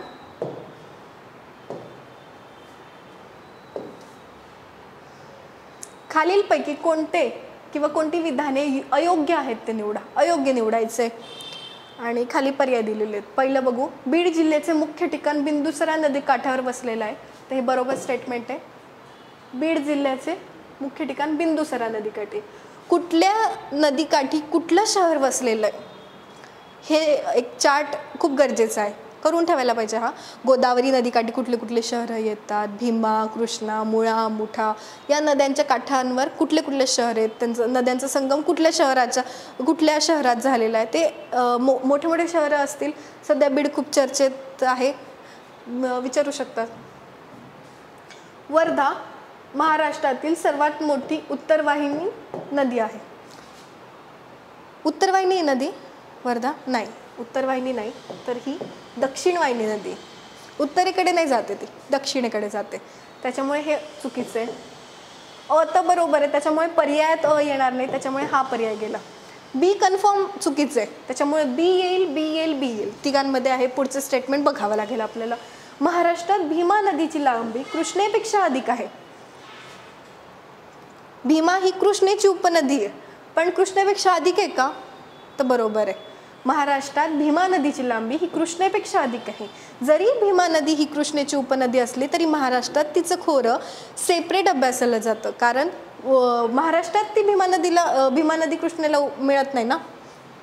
त्यामुळे महाराष्ट्रात भीमा आणि कृष्णा हे दोन वेगवेगळे नदीखोरे अभ्यासले जातात. त्यामुळे याची लांबी, हे स्टेटमेंट सुद्धा बरोबर आहे. भीमा नदीची लांबी कृष्णेपेक्षा अधिक आहे. ठीक आहे. क तर येणार नाही मग, त्यामुळे क येणार नाही, हे एक गेलं. ब आणि ब ड, त्याच्यामुळे ड पण बघायला लागेल आपल्याला, म्हणजे डिफिकल्ट कॅटेगरीचा प्रश्न वाटतोय. इंद्रायणी नदी महाराष्ट्र व छत्तीसगड या दोन राज्यांच्या नैसर्गिक सीमा निश्चितीचे काम करते. बरोबर आहे का हे? इंद्रायणी नदी नाही, इंद्रायणी नाही तर इंद्रावती नदी. इंद्रावती नदी ही महाराष्ट्र व छत्तीसगड या दोन राज्यांच्या नैसर्गिक सीमा निश्चितीचे काम करत असते. थोडा एकदमच स्लाइट डिफरन्स आहे इंद्रावती आणि इंद्रायणी. पण इंद्रायणी नदी म्हणजे आपल्याला माहिती आहे, इंद्रायणी नदीकाठी आपण काय करतो? इंद्रायणी नदीकाठी पंढरपूरची यात्रा भरते ना. भीमा नदीची उपनदी इंद्रायणी. याचं एक्सप्लेनेशन बघू आपण. ही आहे वर्धा नदी, काय दक्षिण वाहिनी. ही आली पैनगंगा, ही आली वैनगंगा आणि वर्धा, आणि या तिघांच्या एकत्रित प्रवाहाला प्राणहित नावाने ओळखलं जातं विदर्भात. कुठली? वर्धा, वैनगंगा आणि पैनगंगा या तिघांच्या एकत्रित प्रवाहाला प्राणहित नावाने ओळखलं जातं. ही आहे इंद्रावती. हा आहे महाराष्ट्र आणि हा आहे छत्तीसगड. यांच्या सीमेवरनं वाहते, सीमा निश्चितीचं काम करत असते इंद्रावती नदी. आणि इकडून येते प्राणहित, जे आपण बोललो वर्धा, वैनगंगा आणि पैनगंगा तिघांचा संगम घडून प्रवाह बनतो, त्याला प्राणहिता म्हणतात. आणि ही इकडून येते गोदावरी नदी. इथे सोमनूर या ठिकाणी गोदावरी आणि इंद्रावती यांचा संगम होतो, सोमनूर या ठिकाणी. आणि सिरोंचा या ठिकाणी गोदावरी आणि प्राणहिता या दोघांचा संगम होतो. सिरोंचा आणि सोमनूर हे दोघं इम्पॉर्टंट आहे, लक्षात ठेवायला पाहिजे. मॅपमध्ये बघा तुम्ही ह्या गोष्टी. सिरोंचा कसे ते कुठली सीमेवरून येते, कुठल्या नद्या मिळून कुठली नदी बनली आहे. सिरोंचा आणि सोमनूर हे कुठे येतात? ते खाली तिकडे नैया आग्नेय दिशेला गडचिरोली भागात येतात. तुम्ही मॅप बघायला पाहिजे या गोष्टीसाठी. इंद्रावती नदी, तिचा उगम कुठे? ओडिसा. सोमनूर या ठिकाणी बघितलं आपण, सोमनूर या ठिकाणी गडचिरोली येते, गोदावरीस मिळते. चित्रकूट नावाचा धबधबा इंद्रावती नदीवर, PYQ याच्यावर बघितलं असेल तुम्ही, उपनद्या आहे दिलेल्या तिच्या. आणि आपण जी बघितली भीमा नदीची उपनदी आहे इंद्रायणी नदी. ही आहे भीमा नदी आणि तिची उपनदी आहे इंद्रायणी नदी. ठीक आहे, पुढचा प्रश्न बघू आपण. उत्तर काय याचं? ब आणि ड, 4 नंबर ऑप्शन. खालील विधानांचा विचार करा, त्यातील कोणते विधान बरोबर आहे? बरोबर निवडायचे आपल्याला. संकेतांकाचा वापर करून लिहा. 2 विधानं दिलेले आहेत, निवडायचे आपल्याला. बघूया आपण. विधान 1, समुद्र सान्निध्यात खाडी किंवा आखती भागात किंवा समुद्रात घुसलेल्या जमिनीच्या भागावर बाणाकृती प्रारूप आढळते. कुठे म्हटलंय? समुद्र सान्निध्यात, खाडी किंवा आखती भागात, समुद्रात घुसलेल्या जमिनीच्या भागावर बाणाकृती प्रारूप आढळते. कसं म्हणायचं त्यांना? समजा ही खाडी आहे, इकडे समुद्र आहे.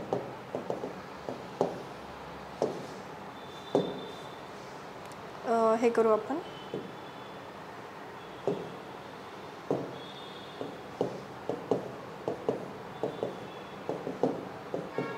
समुद्र आहे हा,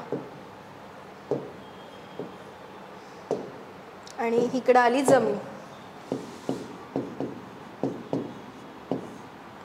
इकडे ना, इकडे वस्ती आहे समजा. जमिनीत समुद्र जसा जमिनीत घुसल्यासारखं वाटतोय ना, इथं जी वस्ती निर्माण होईल त्याला म्हणतात बाणाकृती प्रारूप. बरोबर वाक्य हे, विधान बरोबर आहे. समुद्र सानिध्यात खाडी किंवा आखाती भागात समुद्रात घुसलेल्या जमिनीच्या भागावर बाणाकृती प्रारूप आढळते. बरोबर आहे. दुसरं विधान, ज्या ठिकाणी रस्ते, राष्ट्रीय महामार्ग, शेती महामार्ग एकत्र येतात तिथे तारासदृश वस्ते आढळत नाहीत.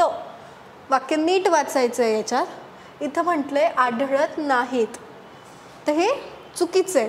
कारण अशाच ठिकाणी ताराकृती प्रारूप हे आढळत असतं, तारासदृश प्रारूप. त्याच्यामुळे 2 बरोबर येणार नाही, 1ही बरोबर नाही, हे चूक आहे.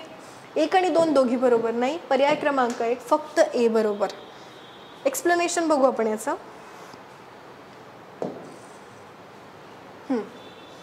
आता इथे वसाहतींच्या बाह्य आकारावरनं वसाहतींचे प्रकार दिलेले आहेत. तुम्ही एक फोटो काढून घेऊ शकता याचा. आपण आपल्या ऑप्शनमधल्या गोष्टी बघूया. ताराकृती प्रारूप. ताराकृती केंद्र भागापासून अनेक दिशांनी रस्ते, मूळ वसाहतीपासून सर्व रस्त्यांची दुतर्फा घरे. आता इथे आहे ना, हा केंद्र भाग आहे. इथे आपण बघितलं तिथे काय काय होतं आपल्याला प्रश्नात. प्रश्न बघूया आपण. रस्ते, राष्ट्रीय मार्ग, शेती मार्ग एकत्र येतात. ठीक आहे. समजा इथे रस्ते एकत्र आले, राष्ट्रीय मार्ग एकत्र आले, शेती मार्ग एकत्र आले, इथे एकत्र आले, त्याच्या दुतर्फा घरे आहेत वसाहतीपासून दूर. तारा दिसतोय, स्टारफिश. स्टारफिश सारखं काहीतरी रचना दिसते, त्याला म्हणतात ताराकृती वसाहत. पुढच्या बघू, बाकी ते वसाहती बघून घेऊ आपण. वर्तुळाकार, सर्क्युलर दिलेलं आहे. तलावाच्या सभोवती मंदिर, सांस्कृतिक केंद्राभोवती, म्हणजे हा समजा तलाव आहे, तलावे, सरोवरे काहीतरी दिलेलं आहे पाण्याचं ठिकाण, आणि त्याच्या भोवती जे वस्ती असते तिथे त्याला म्हणतात वर्तुळाकार वस्ती. त्याचं उदाहरण आहे मसाई लोकांची क्रॉल वसाहत असते ना, हे त्याचं एक चांगलं योग्य उदाहरण आहे. ठीक आहे. त्रिकोणाकृतीत बघूया आपण. रस्ता, नदी, टेकडी मुख्य रस्त्यापासून जाऊन समाप्त होते तेव्हा रस्त्याच्या दुतर्फा हे होते, घरांची मांडणी होते. हा आहे रस्ता. ठीक आहे. आणि इकडून आहे नदी वाहते. ठीक आहे.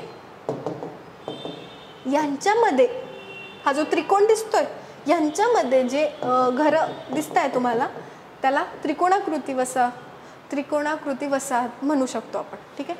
पहिला जो होता चौकोना ठोकळा, 2 मोठे रस्ते परस्परांना छेदतात तिथं. तुम्ही पुण्यात राहत असतात, तुम्ही बघितलं असेल पत्र्या मारुती चौक. पत्र्या मारुती चौकाला वर खाली इकडं तिकडं 4 बाजूला 4 रस्ते, मध्ये पत्र्या मारुती मंदिर.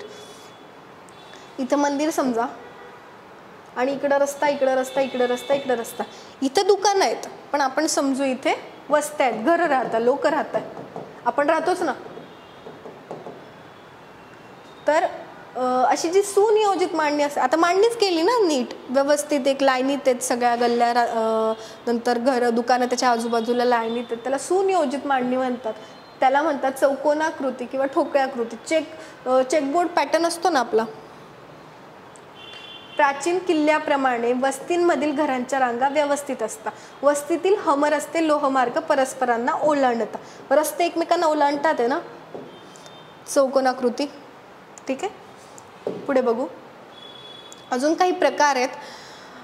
जे म्हटलं ना, मानवी भूगोलावर प्रश्न विचारण्याची टेंडन्सी वाढली आयोगाची. 2024ला मानवी भूगोलावर 2 प्रश्न होते.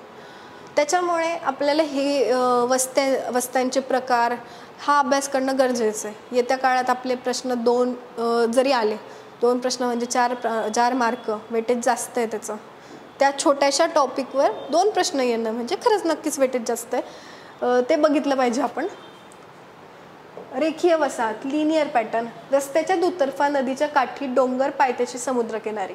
ठीक आहे. किनारपट्टीला समांतर. कसं म्हणायचं यांना? हा रस्ता आहे समजा, आणि ही नदी वाहते. रस्ता म्हणजे नदीचं काठ आहे, नदीचं काठ आहे, नदी वाहते, नदीच्या काठाच्या किनारी समांतर, याला पॅरलल, समांतर म्हणजे पॅरलल घरं आहेत, त्याला म्हणतात रेखीय वसाहत. किंवा जे जे किनारपट्टीला समांतर, अशा समांतर ठिकाणी रस्ते दिसतील तुम्हाला, त्याला रेखीय वसाहत म्हणायचे. त्याच्यात घरं जवळजवळ असतात. बाणाकृती आपण बघितलं, किनारपट्टी ही आहे किनारपट्टी, हा आहे समुद्र, आणि इथं ही जी घुसलेली वसाहत दिसते ना, खाडीसारखी भूशीर, कुठे बघायला भेटते आपल्याला? असं गुजरातला मन्नारचा आखात आहे. आपल्या गुजरातचं जे आखात आहे गुजरातला, तिथे आपल्याला हे बघायला भेटतं. वाळूच्या दांड्याप्रमाणे पश्चिम किनारे. एक टेरेस प्रकार आहे, वेदिकाकार. वेदिकाकार म्हणजे टेरेस प्रकार. म्हणजे तुम्ही दक्षिणेकडे बघितलं असेल, जे कॉफीचे मळे असतात, चहाचे मळे, कॉफीचे मळे, ते कसे असे डोंगर असतं, डोंगरांवर पायऱ्या पायऱ्या पायऱ्या पायऱ्या करून मळे असतात. तसा प्रकार काहीसा वेदिकाकार. टेरेस म्हणजे पर्वतीय प्रदेशात योग्य जमीन नसते, मग उतारावर परस्परांना समांतर केलेलं असतं. हिमालयात बघायला भेटतं. सोपान वसाहती हे त्याचं उदाहरण आहे. ठीक आहे. मधुछत्ताकार वसाहत, बी हाईव्ह पॅटर्न. काय बी हाईव्ह पॅटर्न? हिंस्र पशुपासून धोका असतो तेव्हा ते एकत्र राहतात आणि मध्ये एकत्र राहतात, जवळ जवळ जवळ जवळ एकदम मधमाशांसारखे. आणि आजूबाजूला त्यांच्या वसाहतीभोवती एक कुंपण घातलेलं असतं त्यांनी. हे जे दिसतंय ना, हे कुंपण म्हणजे हे आहे पोळं समजा, आणि त्याला लागलेले या मधमाशा. असं हे पॅटर्न आहे. दक्षिण आफ्रिकेत झुलू लोक अशा प्रकारे राहत असतात. हिंस्र प्राण्याने आपल्यावर आक्रमण करू नये या हेतूने ते आपल्या वसाहतीभोवती एक संरक्षण कवच बांधत असतात. ठीक आहे. पुढचे झुलती वसाहत, हँगिंग पॅटर्न. कुठे असतो हा? जास्त पावसाचा प्रदेश, दाट जंगल, दलदल, हिंस्र श्वापदांचं भय जिथं असतं ना, तिथं बांबूच्या आधाराने घरांना हाईट देतात. तुम्ही वेलकम पिक्चर बघितला असेल. वेलकम पिक्चरमध्ये सगळ्यात शेवटी जेव्हा ते सगळे लोक एकत्र येतात, खालून ते बांबू कापून ते घर जसं पाडतात, ते जे घर आहे ना, ते त्याचं उत्तम उदाहरण आहे. बांबूंच्या आधाराने घरांना हाईट देतात ते. म्हणजे खाली दलदलीचा प्रदेश आहे, तुमचं घर वर गेलं तर तुम्ही आपस तुमचं संरक्षण होणार आहे. ईशान्य भागात आपल्याला अशा वसाहती बघाव्यास मिळतात. ठीक आहे. आणि लास्ट आहे अनाकार वसाहत, म्हणजे ॲमॉर्फस पॅटर्न. याच्यात नो प्लॅन स्ट्रक्चर, नव्याने वसवली जाणारी वसाहत आहे. ठीक आहे. हे आहे वसाहतीचे प्रकार. आय होप तुम्हाला समजलं असेल.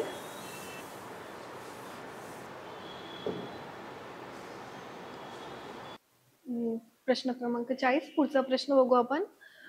खाली 2 विधाने दिली आहेत, त्यांपैकी ए हे प्रतिपादन असून आर हे त्याचं कारण आहे. दिलेल्या पर्यायातून बरोबर उत्तर निवडा. खाली 2 स्टेटमेंट दिले, तुम्हाला बघायचंय त्याच्यातलं ए हे स्टेटमेंट आहे, आर कारण आहे की नाही. ए काय आहे बघू. उत्तर भारताच्या तुलनेत द्वीपकल्पीय प्रदेशात साखर उद्योग अधिक विकसित झालेला आहे. हे उत्तर भारताच्या तुलनेत द्वीपकल्पीय प्रदेशात साखर उद्योग अधिक विकसित झालेला आहे. आणि आर त्याचं रिझन आहे का ते नाही चेक करायचंय. द्वीपकल्पीय प्रदेशात उष्ण हवामान, काळी मृदा, सहकार क्षेत्राचा विकास पाहावयास मिळतो. बघू आता आपण एक एक्सप्लेनेशन काय. ए उत्तर तर बरोबर आहे. उत्तर भारताच्या तुलनेत द्वीपकल्पीय प्रदेशात साखर उद्योग अधिक विकसित झालाय आणि त्याचं कारण सुद्धा बरोबर आहे. त्याच्यामुळे ए आणि आर दोन्ही बरोबर. आर हे याचं खरं स्पष्टीकरण आहे. पर्याय क्रमांक 2. कसं काय बघू आपण. हा आहे भारत. ठीक आहे. इकडं आला यूपी, बिहार.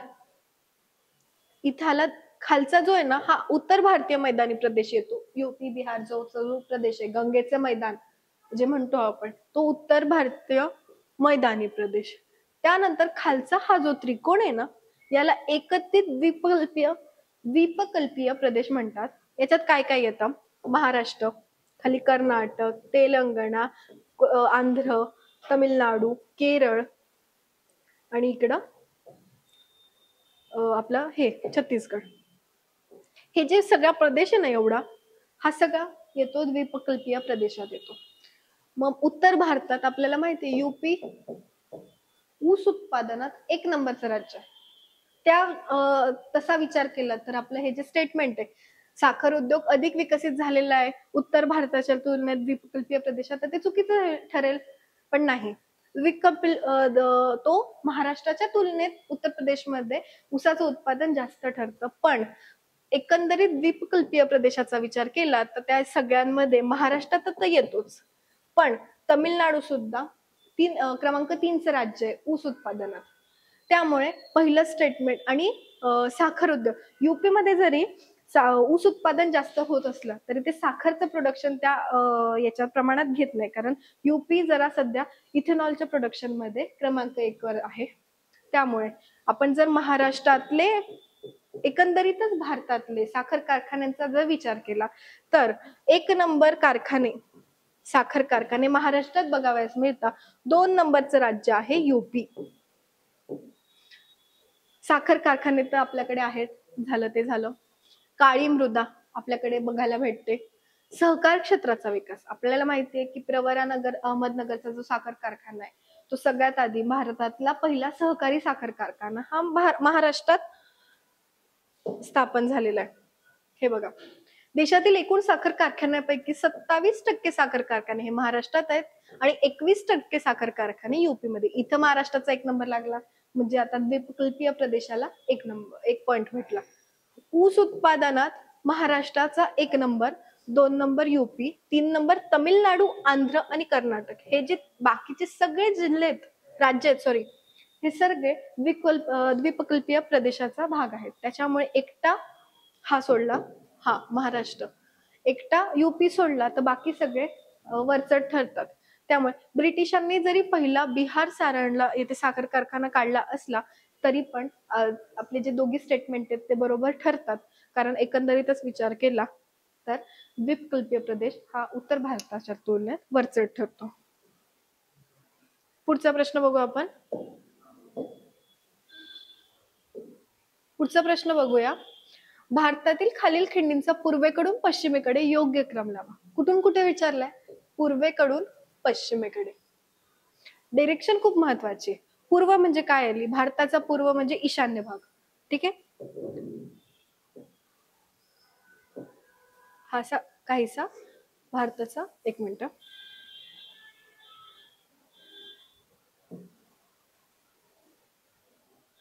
हा काहीसा भारताचा असा नकाशा आला. पूर्व म्हणजे काय आला? ईशान्येकडचा प्रदेश, ईशान्येकडचे राज्य, हे जे आपला हिमालयीन प्रदेश आहे. खिंड म्हणजे काय असते की हिमालयातून छोटा रस्ता, डोंगर उतारात जिथं निमुळता प्रदेश असेल ते खोदून आपण वाहतुकीसाठी रस्ता बनवतो.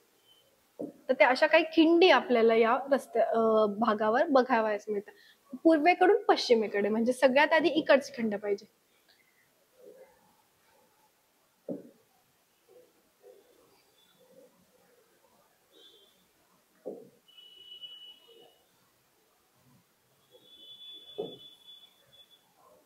बघू आपण.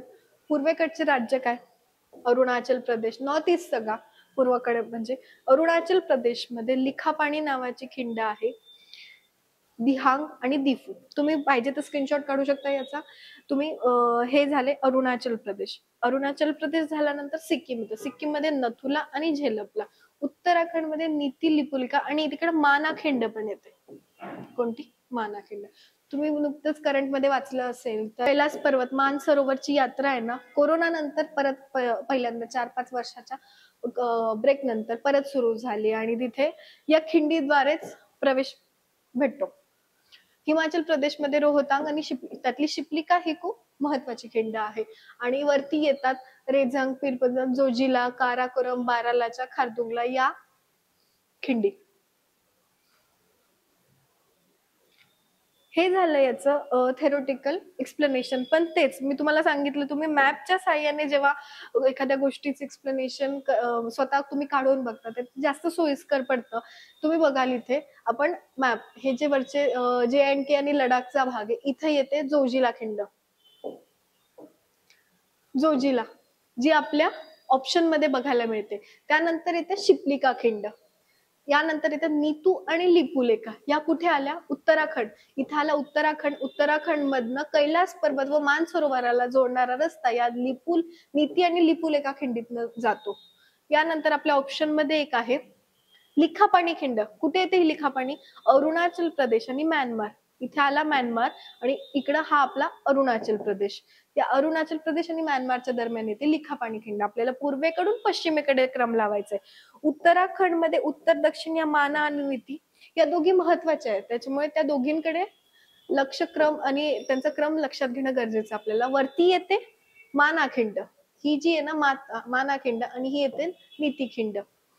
माना, नीती आणि लिपुलेखा हा क्रम आहे, या उत्तर दक्षिण क्रम. नथुला खिंड येते सिक्कीम मध्ये. आता त्यांचा क्रम बघूया. त्यामुळे लिखापाणी इकडे येईल. लिखापाणी झाली की नीती मग माना, नीती मग माना आणि मग तिकडे शिपलिका आणि मग झोजिला. प्रश्न बघू आपण. पूर्वेकडून पश्चिमेकडे लिखापाणी, माना, नीती, शिपलिका, झोजिला. पर्याय नंबर 2 याचं उत्तर. ठीक आहे. आपल्याला विचारलेला प्रश्न आहे असा. तुम्ही जर PYQ बघाल तर तुम्हाला या प्रश्नाचा रेफरन्स दिसेल. तशाच पद्धतीचा काहीसा हा प्रश्न बनवलेला होता. पुढचा प्रश्न बघू. मेगापोलिस प्रमहानगर ही संज्ञा डॅश डॅश यांनी मांडली. कुठल्या विभागातला हा प्रश्न? मानवी भूगोल. आपण स्टार्टिंगलाच आपलं बोलणं झालं, मानवी भूगोलावर लक्ष देणं गरजेचं आहे. मानवी भूगोलावर 2024 ला 2 प्रश्न विचारलेले आहेत. त्याच्यामुळे प्रमहामंडळ ही संज्ञा मेगापोलिस कोणी दिली? Gene Gottman, Patrick Geddes, Lewis Mumford आणि टेलर पैकी कोण? एक्सप्लेनेशन बघू आपण. नागरी वसाहत. सगळ्यात आधी रिसेंटली एका मेन्स मध्ये प्रश्न विचारला होता, नागरीकरणाची व्याख्या. हे कुठे मेन्स कशाला? प्री मध्येच प्रश्न विचारला होता, नागरीकरणाची व्याख्या सांगा. काय आहे? 91च्या जनगणनेनुसार 5,000 लोकसंख्या पाहिजे, 75% पुरुष बिगर कृषी व्यवसायात गुंतलेले पाहिजे. 75%. ठीक आहे.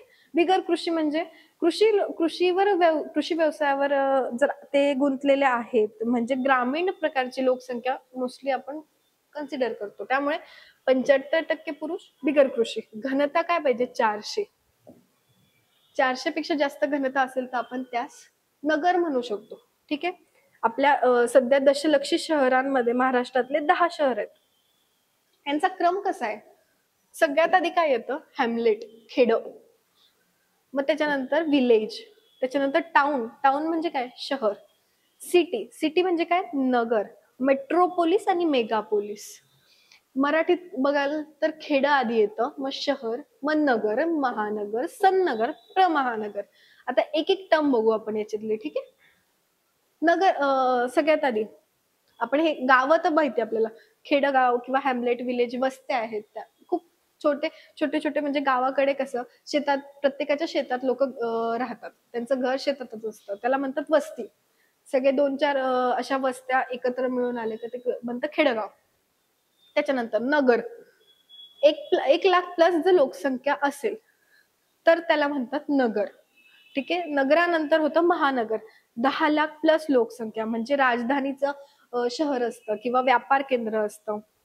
महाराष्ट्रात किती महानगर सांगितले आपण? 10. त्यानंतर येतं सन्नगर किंवा संकलित नगर, त्याला कनबरेशन पण म्हणतात.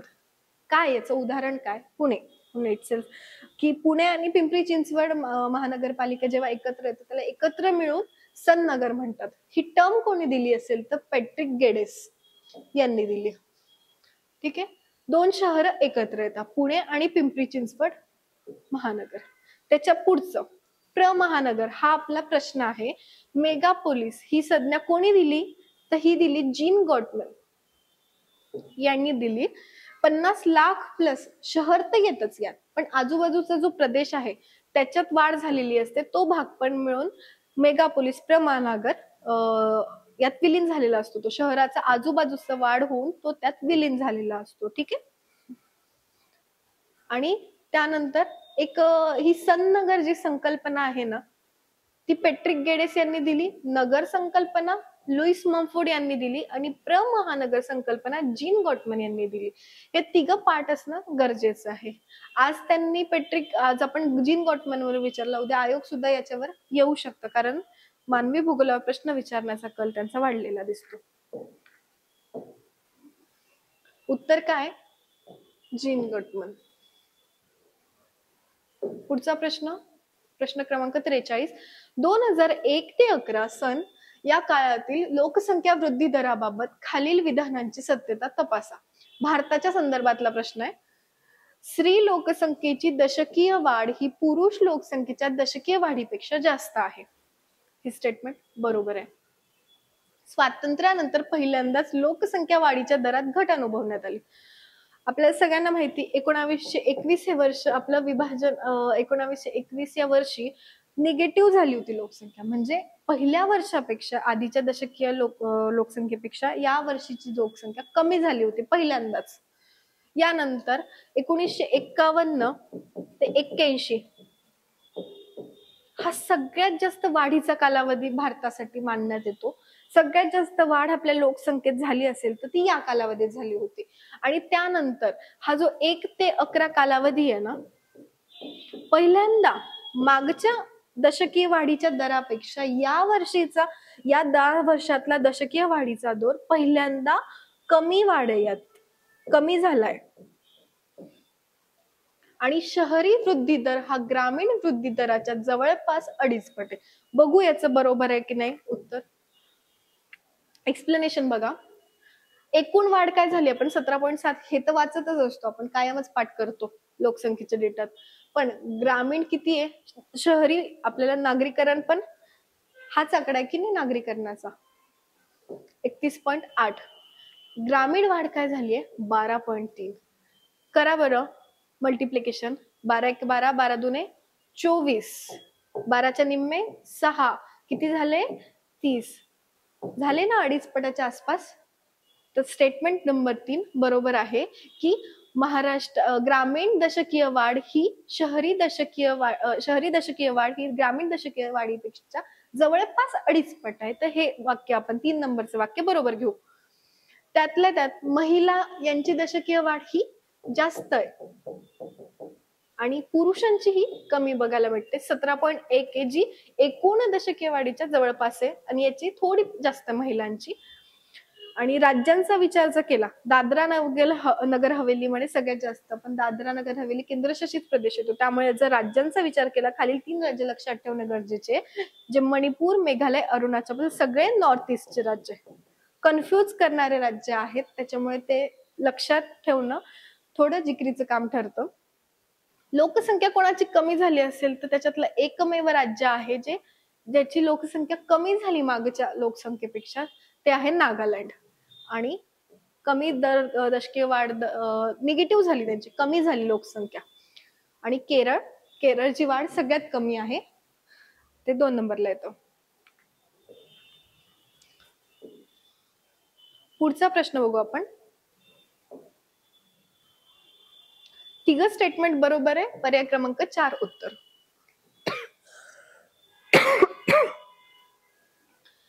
44 नंबरचा प्रश्न बघा.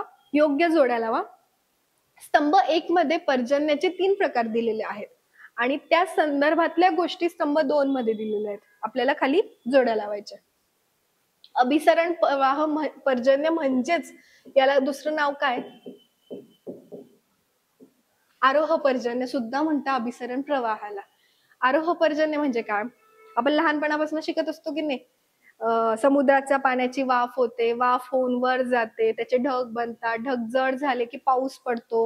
ही जी सायकल आहे ना, हे सायकल म्हणजेच आपण आरोह पाऊस शिकत असतो. कुठे पडतो हा पाऊस, विषुववृत्तात पडतो. रोज 12 वाजता विषुववृत्तात दुपारी पाऊस पडतो. आपण हे पुस्तकात बऱ्याचदा वाचलेलं आहे, त्याचं आता इथे इम्प्लिमेंटेशन करायचं आपल्याला. कुठे पडेल हा आरोह पाऊस, विषुववृत्तीय भागात. म्हणजे क्रमांक 1 ची जोडी अ पाहिजे आपल्याला. इथे अ नाहीये, इथे अ नाहीये, 1 आणि 2 ला अ दिलेलं आहे.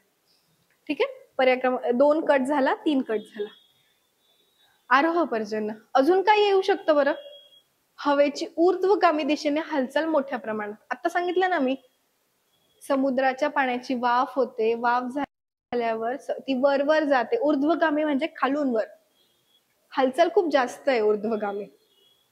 ठीक आहे, त्याच्यामुळे याचं काय येईल, अ आणि फ. पर्याय क्रमांक 1. प्रतिरोध पर्जन्य म्हणजे काय, जो महाराष्ट्रात आपल्या सह्याद्री पर्वताला अडवून कोकण किनारपट्टीवर जो पाऊस पडत असतो त्याला म्हणतात प्रतिरोध पर्जन्य. म्हणजे काय, तिकडून जे थंड हवेचे वारे वाहत असतात, डोंगरांच्या माथ्यामुळे ते अडवले जातात आणि त्याच ठिकाणी ते पाऊस देतात. त्याच्या पलीकडे पर्जन्य छायेचा प्रदेश निर्माण होतो, त्याला म्हणतात प्रतिरोध पर्जन्य. कुठे, हा पर्वत शिखरांना अडवून प्रतिरोध पर्जन्य होत असतो. ई सगळीकडे ई दिलेलं आहे. आपलं उत्तर तर निघालंय, पुढचे आपण ऑप्शन बघतोय. आवर्त पर्जन्य म्हणजे काय, मध्ये कमी दाबाचा पट्टा निर्माण होतो, त्याच्या आजूबाजूला जास्त दाबाचा पट्टा निर्माण होतो. आपल्याला माहिती हवे कशी वाहते, जास्त कडून कमीकडे, जास्त कडून कमीकडे, जास्त कडून कमीकडे. हे काय झालं, आवर्त झालं. असं असं असं असं वादळ, अशा प्रकारचा पाऊस कुठे पडत असतो, तर तो समशीतोष्ण भागात पडत असतो. आणि याचा संबंध कशाशी आहे, कमी दाबाशी संबंध. लागल्या सगळ्या जोड्या. उरतं काय, प्रतिरोध. जगात सर्वाधिक या प्रकारचा पाऊस पडत असतो, प्रतिरोध पर्जन्य, जो डोंगर माथ्यांना अडवून पडतो. याचं बघू आपण एक्सप्लेनेशन. आरोह, त्याला कन्व्हेन्शनल पाऊस सुद्धा म्हणतात. अभिसरण, विषुववृत्तीय भागात पडतो. बरीच निश्चितता असते, कारण रोज 12 वाजता पडत असतो तो. आणि विजांचा कडकडाट होतो. हा पाऊस पडताना विजांचा कडकडाट बघाव्यास मिळतो. प्रतिरोध म्हणजे उंच पर्वतरांगांमुळे वारे अडवले जातात.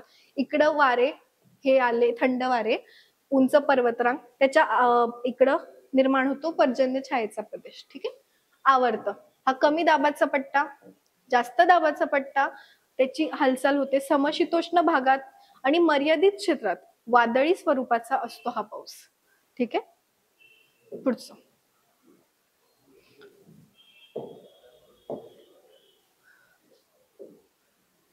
पुढचा प्रश्न 45 नंबरचा. कोरकू ही अनुसूचित जमात खालीलपैकी कुठल्या प्रदेशात आढळते? ठीक आहे. पर्याय क्रमांक काय आपल्याला विचारलंय, कोरकू. आणि आपल्याला राज्य हे नाही दिलेले, जिल्हे नाही दिलेले, आपल्याला प्रदेश दिलेले. काय दिलेले, सह्याद्री पर्वतमय प्रदेश. सह्याद्री कुठे आला, हा झाला, एक मिनिट, महाराष्ट्राचा मॅप काढू आपण थोडा थोडा. हा झाला महाराष्ट्र. इकडे आला सह्याद्री पर्वतरांग, ही आहे. म्हणजे काय येईल, कोकणाचा प्रदेश येईल, पश्चिम महाराष्ट्राचा प्रदेश येईल थोडा थोडा. पश्चिम महाराष्ट्राचा आपण पश्चिम भाग हा येईल सह्याद्री पर्वतात. गोंडवाना प्रदेश, बालाघाट प्रदेश आणि सातपुडा. सातपुडा कुठे येतो, वरती. इकडे नंदुरबार, धुळे, अमरावती, मेळघाट या प्रदेशात सातपुडा. बालाघाट मिळते आपल्याला, इथं 3 डोंगर रांगा आहे, सह्याद्री, सातपुडा, नंतर हरिश्चंद्र बालाघाट प्रदेश, त्याच्यानंतर शंभू महादेव डोंगररांग. जे 3 डोंगर रांगाचा बऱ्याचदा प्रश्न आलेला आहे आपल्याला, त्याचं एक्सप्लेनेशन बघू आपण आता. सह्याद्री पर्वत सांगितलं मी तुम्हाला, कोकणात ठाणे, रायगड, नाशिक. नाशिक म्हणजे हा पश्चिम महाराष्ट्राचा पश्चिम भाग. पश्चिम भाग बघा, नाशिक, पुणे, अहमदनगरचा पश्चिम भाग. कोणते कोणते लोक राहतात इथं आढळतात, महादेव कोळी, वारली, पारधी, ठाकर, कोळी, कातकरी आणि काथोळी. पाठ करणं गरजेचं आहे, याच्यावर बऱ्याचदा प्रश्न आले. सातपुडा पर्वतरांग प्रदेश, आपला प्रश्न काय होता, कोरकू. आणि जो प्रश्न विचारलाय ना तो PYQ आहे. कोरकू फक्त त्यांनी स्पेसिफिक राज्य विचारलं होतं, आपण त्याचा प्रदेश विचारला. ठीक आहे. धुळे, नंदुरबार, जळगाव, अमरावती, अकोला, बुलढाणा. कुठले कुठले इतर कोण असतात इथं, स्पेसिफिकली भिल्ल लोक आहे ना, ते सातपुडा पर्वत रांगेत आपल्याला आढळतात. गोंड ढाकणा पण आहेत. गोंडवाना प्रदेश कुठे येतो, विदर्भ आणि मराठवाड्याचा प्रदेश. याच्यातले जिल्हे दिलेत आणि खाली दिले, माडिया गोंड, गोंड, कोळम, पारधी आणि हळबा. ठीक आहे.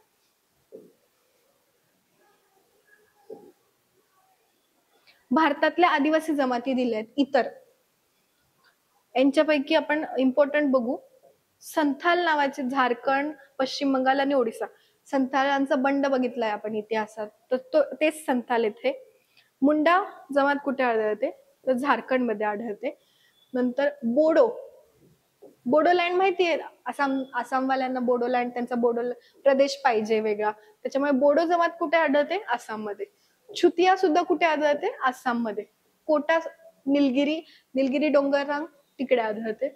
अंगामी, फिजो, नागालँडचे जे त्यांचा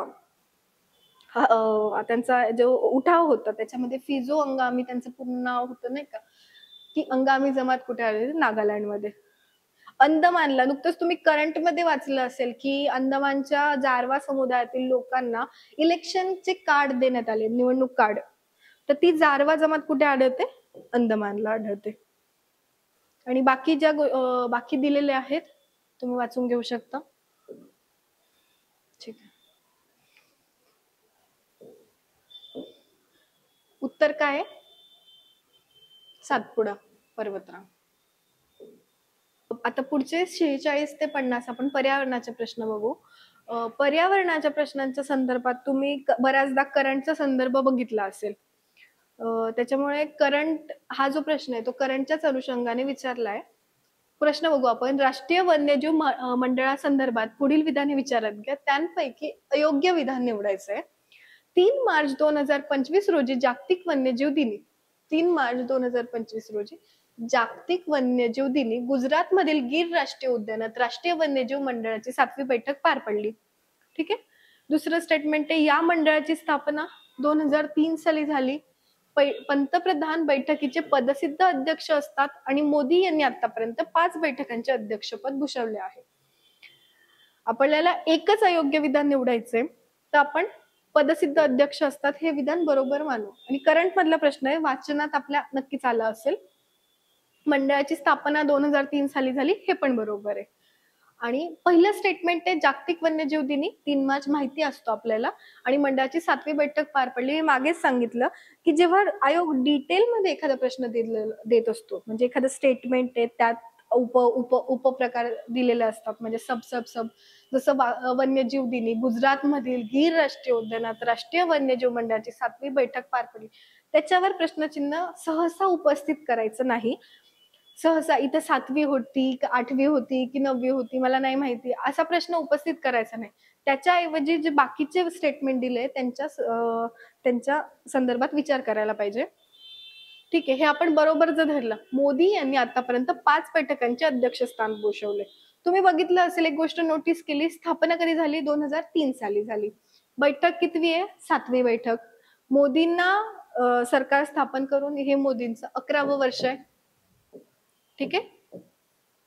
11 वर्षात ते 5 बैठका, असंही ती बैठक दरवर्षी झालेली नाही. 11 वर्षात ते 5 बैठकांची अध्यक्षस्थानी असतील का? 5 बैठका झाल्या असतील का? नक्कीच नाही. त्यामुळे ऑप्शन नंबर 4 हे चुकीचं ठरतं. याबद्दल अधिक माहिती बघू आपण. 3 मार्च हा जागतिक वन्यजीव दिन आहे. या मंडळात, हे जे मंडळ आहे त्याच्यात 47 सदस्य आहेत. ठीक आहे. पदसिद्ध अध्यक्ष कोण असतं त्यांचं? पंतप्रधान आहे. उपाध्यक्ष कोण असतं? पर्यावरण, वन आणि हवामान बदल मंत्री हे त्या मंडळाचे उपाध्यक्ष असतात. ठीक आहे. पहिल्या बैठकीचे अध्यक्ष स्थान कोणी भूषवलं? अटल बिहारी वाजपेयी. त्यानंतर आपण बघितले पंतप्रधान अध्यक्ष असतात, त्यावेळी तेच पंतप्रधान होते. मनमोहन सिंग यांनी 5 बैठकांचे अध्यक्ष स्थान भूषवले आहे. मोदींनी पहिल्यांदाच अध्यक्षपदाची धुरा सांभाळली आहे. आता या बैठकीत वेगवेगळे निर्णय घेण्यात आले.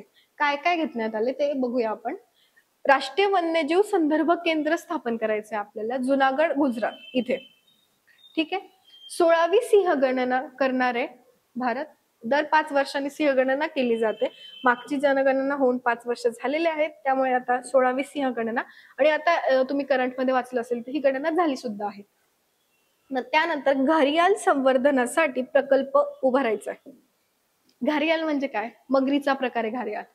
घरियाल संवर्धनासाठी प्रकल्प उभारला जातोय. त्यानंतर मानव वन्यजीव संघर्षाच्या प्रभावी व्यवस्थापनासाठी उत्कृष्टता केंद्र स्थापन केलं जाते. कुठे? कोइंबतूरला सलीम अली सेंटर आहे for ornithology and natural history. ते सॅकॉन म्हणून तिथे मानव वन्यजीव संघर्षाच्या प्रभावी व्यवस्थापनासाठी उत्कृष्टता केंद्र. हे बैठकीतले वेगवेगळे निर्णय. ठीक आहे. पुढचं बघू आपण. उत्तर आहे पर्याय नंबर 4. ठीक आहे. पुढचा प्रश्न.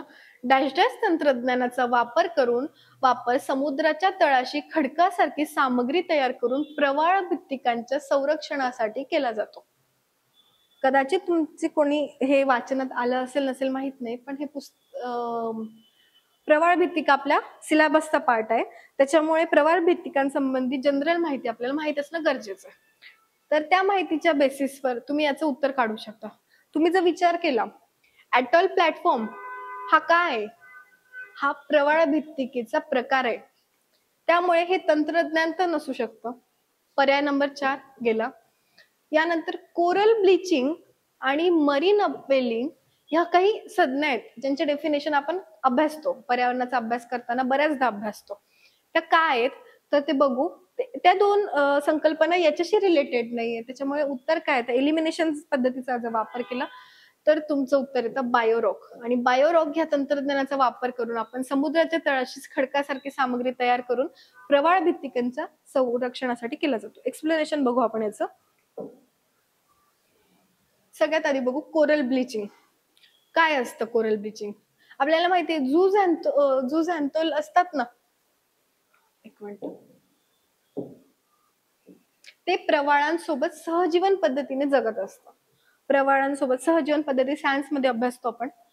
तर प्रवाळांसोबत परस्पर सहयोगी पद्धतीने राहत असतात. आणि त्यांच्या जेव्हा आहे ना कोरल ब्लिचिंग जेव्हा होतं, जेव्हा त्याची कारण काय की महासागरांचं टेम्परेचर वाढतं, आम्लीकरण व प्रदूषण होतं, क्षारतेत बदल, जीवाणूंचा संसर्ग, सूर्यप्रकाशात वाढ, या सगळ्या गोष्टी झाल्या की प्रवाळ हे सेन्सिटिव्ह असतात. त्यांना आपण तुम्ही बघितलं असेल, कधी तुम्ही फिरायला गेले आणि जेव्हा तुम्ही प्रवाळांचं ते बघायला जातात समुद्राखाली, तेव्हा त्यांचे स्ट्रिक्टली इन्स्ट्रक्शन असतात की त्यांना टच नाही करायचं, कारण ते खूप सेन्सिटिव्ह असतात आणि प्रत्येक छोट्या गोष्टींचा त्यांच्यावर परिणाम होत असतो. त्यामुळे कोरल ब्लिचिंग काय की हे झूझॅन्थोफिल यांचे ना शरीरातील प्रवाळ प्राण्यांवरील स्ट्रेस वाढल्यास प्रवाळ प्राणी त्यांचं जे झूझॅन्थल असतात त्या सजीवांचा त्याग करतात आणि त्याच्यामुळे काय होतं, कॅल्शियम कार्बोनेट कमी होत जातं त्यांच्यात. त्याच्यामुळे हा त्यांना जो कलर असतो ना तो या प्राण्यांमुळे असतो. प्रवाळांचे वेगवेगळे कलर या प्राण्यांमुळे येत असतात आणि ते प्रवाळ हेच जर गेले त्यांच्यातले कलरच नाहीसे होतील ना, त्यामुळे प्रवाळ शुभ्र दिसू लागतील आणि प्रवाळ प्राणी जिवंत असले तरीही ते वाढ खुंटते त्यांची, त्याच्या उपर त्यांची वाढ होऊ शकत नाही. तर त्याच्यामुळे कोरल ब्लिचिंग ही टर्म त्या ऑप्शन मध्ये होती, ते त्याचं उत्तर नसू शकतं. आपण बघितलं 4 नंबरचा ऑप्शन जो बघितला आपण, ॲटॉल प्लॅटफॉर्म, म्हणजे प्रवाळ भित्तिकांचे प्रकार होते ते. तसे हे 3 प्रकार आहेत. बॅरियर म्हणजे रोधक भित्तिका, फ्रीजिंग म्हणजे अनुतट भित्तिका आणि ॲटॉल कंकणाकृती. ॲटॉल बघू आपण सगळ्यात आधी. पाण्याखाली बुडालेला बेट किंवा पर्वत शिखरांवर असतं. पाण्याखालीची पर्वतरांगे ही पाणी आहे, हे पाणी, ठीक आहे. पाण्याखालचं त्याचं जे टोक आहे ना ते दिसत नाहीये वरती, पण ते पाण्यात आहे. पण त्याच्या भोवती जेव्हा याच्या भोवती जेव्हा कंकणाकृती म्हणजे गोलाकार शेप मध्ये प्रवाळ भित्तिकांची वाढ होत असते किंवा ते तिथे वाढतात, त्याला म्हणतात ॲटॉल कंकणाकृती. अशी रचना कुठे बघायला भेटते? लक्षद्वीपला आपल्याला अशी रचना बघायला भेटते. दिसते इथे. हे जे मधला भाग आहे ना, मग हा जो पाणी आहे, खाजण, ह्याला खाजण येतं, खाजण तयार होतं आणि आजूबाजूला प्रवाळांची वाढ होत असते. दुसरं फ्रीजिंग किंवा अनुतट भित्तिका म्हणजे काय तर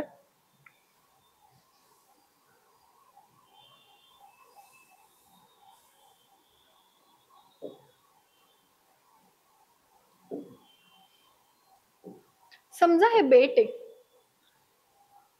या बेटाला आहे ना, बेटाला लागूनच प्रवाळ भित्तिका तयार होत असतात. हे बेट आहे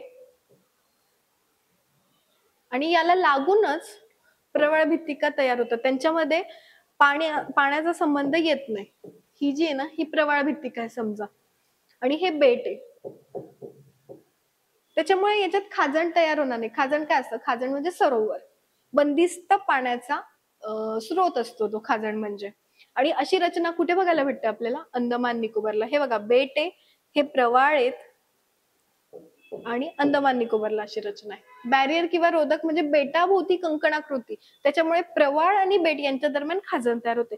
हे मधलं बेट आहे, हे आहे पाणी जिथे खाजण तयार झालेलं आहे, आणि हे आहे, हे साईडचं आहे प्रवाळ, त्यांच्यामध्ये गॅप आहे की नाही, त्याला म्हणतात बॅरियर किंवा रोधक. ठीक आहे, हे झाले प्रकार. आता प्रवाळांबद्दल आपण अधिक माहिती बघू. कुठल्या गटात येतात ते? जे प्राण्यांचं वर्गीकरण बघतो आपण, सिलेंटराटा वगैरे वगैरे, त्यातल्या सिलेंटराटा वर्गातलं प्रवाळ येतात. प्रवाळ प्राण्यांचं बाहेरचं आवरण हे कॅल्शियम कार्बोनेटचं बनलेलं असतं. प्रवाळ आणि झूझॅन्थल परस्पर सहयोगी जीवन, सांगितलं मी तुम्हाला, सहयोगी जीवनात जगत असतात. ते प्रवाळ वाढीसाठी सागरी पाण्याचं तापमान हे 16 ते 35 डिग्री पाहिजे, पण त्यातल्या त्यात जर 23 ते 25 डिग्री सेल्सिअस आपलं टेम्परेचर असलं तर ते जास्त उपयुक्त, अधिक उपयुक्त ठरतं. ठीक आहे. सूर्यप्रकाश आवश्यक असतो प्रवाळांना. त्यांची वाढ आहे ना खूप खोलवर नसते, वरतीच असते. 70 मीटर पेक्षा खोलीवर नाही वाढत ते. 70 मीटर पेक्षा कमी खोलीवर असतात ते. पाण्याची क्षारता स्थिर पाहिजे, त्यात कंटिन्युअसली बदल होत असतील तर प्रवाळांची वाढ नीट होत नाही. आणि बहुतांश भित्तिका ज्या आहेत ना या मकर वृत्त आणि कर्कवृत्ताजवळ आहेत. यातलं एक एकदम चांगलं उदाहरण म्हणजे ग्रेट बॅरियर रीफ जे ऑस्ट्रेलियात आहे. तिथं कुठे आहे ऑस्ट्रेलिया? खाली, म्हणजे वरच्या कर्कवृत्त, खालचं मकर वृत्ताजवळ. ठीक आहे. आणि आता आपला ऑप्शन, जो पर्याय होता आपला, बायोरॉक तंत्रज्ञान. काय आहे बायोरॉक तंत्रज्ञान? हा जो दिसतोय हा लाकडी असा सांगाडा बनवलेला असतो. मध्ये हे पाणी आजूबाजूचं आणि हा सांगाडा आहे. या सांगाड्याच्या याच्यात अशी रचना केलेली आहे की प्रवाळ प्राणी येतील आणि यांच्यावरती राहायला सुरुवात करतील, त्यांची वाढ होईल. या बायोरॉक तंत्रज्ञानात हा जो लाकडी लोखंडी सांगाडा आहे त्याच्यात बरेच त्याचे म्हणजे गुणधर्म आहेत. ते स्वयं सुधारणा पण करू शकतं, त्याचं जर ते बिघडलं तर सुधारलं पण जातं. आणि याच्याने आर्टिफिशियली आपण प्रवाळांची वाढ करू शकतो. हे मरीन अपवेलिंग जो ऑप्शन होता. काय असतं मरीन अपवेलिंग? पाण्याचं तुम्हाला माहिती असेल, खाली जे आहे ना समुद्राच्या खालचं पाणी खूप थंड असतं. हे जे खालचं आहे, जेव्हा भूपृष्ठावरनं वारे वाहत जातात तेव्हा हे खालचं पाणी वरचं पाणी दूर सरकवतं. वरती टेम्परेचर जास्त असतं का? कारण सूर्यप्रकाश वरच्या पाण्यापर्यंत पोहोचतो, खाली शेवटपर्यंत सूर्यप्रकाश जात नाही. त्याच्यामुळे वरचं पाणी थोडं उबदार असतात ऍज कम्पेअर टू खालचं पाणी. जेव्हा खालचं पाणी भूपृष्ठीय वारे जेव्हा येथून वाहतात तेव्हा हे वरचं जे कोमट पाणी असतं ते तिकडे सरकलं जातं आणि खालून पाणी, थंड पाणी इकडे वर येत असतं. या पद्धतीने पाण्याची म्हणजे वहन होत असतं. यालाच म्हणतात अपवेलिंग, मरीन अपवेलिंग म्हणत असतं. ठीक आहे. पुढचा प्रश्न बघू आपण. त्याचं उत्तर आहे बायोरॉक तंत्रज्ञान. ठीक आहे. पुढचा प्रश्न 48 नंबरचा. जीवावरण राखीव क्षेत्राचे विभाजन वेगवेगळ्या क्षेत्रात झोन मध्ये करण्यात येते. पुढे दिलेल्या वर्णनानुसार क्षेत्र ओळखा. खाली काही वैशिष्ट्य दिलेत आणि त्या वैशिष्ट्यानुसार आपल्याला जीवावरण राखीव क्षेत्राचं झोन ओळखायचं की तू कुठल्या झोनचं वर्णन दिलेलं आहे. तुम्ही प्रश्न बघितला असेल, रिसेंटली राज्यसेवा प्रिलिम्सचा प्रश्न होता की हे जीवावरण राखीव क्षेत्राचं जे वर्गीकरण आहे त्याचा क्रम लावायचा, असा प्रश्न होता. काय क्रम होता? मध्ये असतो कोर, त्यानंतर असतो बफर आणि त्यानंतर असतो ट्रान्झिशनल. याच्यावर प्रश्न होता आणि त्याच्याही पुढे जाऊन जर त्यांनी प्रश्न विचारायचा प्रयत्न केला तर अशा प्रकारचा कदाचित प्रश्न आपल्याला दिसू शकतो. काय दिले बघू आपण. या क्षेत्राचा मुख्य उद्देश जैवविविधता आणि परिसंस्थांचे संवर्धन करणे हा आहे. ठीक आहे. पुढचं आहे, एक किंवा अधिक असू शकतात. या क्षेत्रात मानवी हस्तक्षेप अत्यंत मर्यादित आहे आणि बहुधा हे क्षेत्र कायद्यांतर्गत संरक्षित असलेल्या राष्ट्रीय उद्यान, वन्यजीव अभयारण्य. आपल्याला एक गोष्ट तर माहिती की 3च झोन आहेत. एक ऑप्शन तर कट होईल. सायंटिफिक झोन नावाचा कुठलाच प्रकार अस्तित्वात नाही. बफर आहे, ट्रान्झिशन आहे, कोअर आहे. सगळ्यात मध्ये काय असतो? कोअर. नक्कीच ट्रान्झिशन जो फेज असेल तो बाहेरचा असेल, तिथं थोडंफार माणसं जाऊ शकतील. कोअर जो असेल तो एकदम प्रोटेक्टेड असेल की नाही, सगळ्यात मधला आहे. त्याच्यामुळे आणि तिथे दिले पण आहे अत्यंत मर्यादित मानवी हस्तक्षेप. त्याच्यामुळे याचं उत्तर काय येईल तर कोअर, कोअर झोन. याचं एक्सप्लेनेशन बघू आपण. हे बघा दिले, कोअर झोन मध्ये फक्त देखरेख होते. ठीक आहे. त्याच्या बाहेरचा जो कोअरच्या आजूबाजूचा जो प्रदेश असतो त्याला म्हणतात बफर झोन. बफर झोन मध्ये तुम्ही थोडं पर्यावरणाचं शिक्षण करू शकतात किंवा मूलभूत संशोधन, जे समजा तुम्हाला कुठल्या प्रजातीवर संशोधन करायचंय, काहीतरी तिथे जाऊन संशोधन करायचं तर ते बफर मध्ये पॉसिबल होऊ शकतं. आणि जो बाहेरचा संक्रमणात्मक झोन असतो तिथं वेगवेगळे कृषी कार्य असतात, तिथं काही परवानगी दिलेल्या असतात, मानवी वसाहती सुद्धा राहत असतात, त्यानंतर इतर मानवी वापरात सुद्धा परवानगी असते. म्हणजे पूर्ण यातला सगळ्यात इम्पॉर्टंट कुठला असेल तर तो मधला असतो. अभयारण्य, राष्ट्रीय उद्यान वगैरे वगैरे म्हणून कायद्याद्वारे घोषित केलेला असतो आणि संरक्षित केलेला असतो. त्याच्यामुळे आपलं प्रश्नाचं उत्तर आहे कोअर झोन. ठीक आहे. पुढचा प्रश्न बघू आपण. नुकतंच माधव गाडगीळ यांना चॅम्पियन ऑफ अर्थ पुरस्कार भेटलेला आहे. चॅम्पियन ऑफ अर्थ, त्याला पर्यावरणाचा नोबेल सुद्धा म्हटलं जातं. तर त्याच्या संदर्भात प्रश्न आहे, बघू आपण. ज्येष्ठ पर्यावरण तज्ज्ञ डॉक्टर माधव गाडगे यांना संयुक्त राष्ट्रसंघ पर्यावरण कार्यक्रम म्हणजे काय तर UNEP, United Nation Environment Programme संघटनेचा चॅम्पियन ऑफ अर्थ 2024 पुरस्कार जाहीर झाला. बरोबर आहे. त्यांना सायन्स आणि इनोव्हेशन या श्रेणीत हा पुरस्कार देण्यात आला आणि केंद्र सरकारने नेमलेल्या पश्चिम घाट जैवविविधता तज्ज्ञ समितीचे ते अध्यक्ष होते. 3 नंबर स्टेटमेंट पण बरोबर आहे. चूक काय तर सायन्स आणि इनोव्हेशन नाही, तर त्यांना जीवन गौरव या श्रेणीत, कुठल्या जीवन गौरव या श्रेणीत तो पुरस्कार देण्यात आलेला आहे.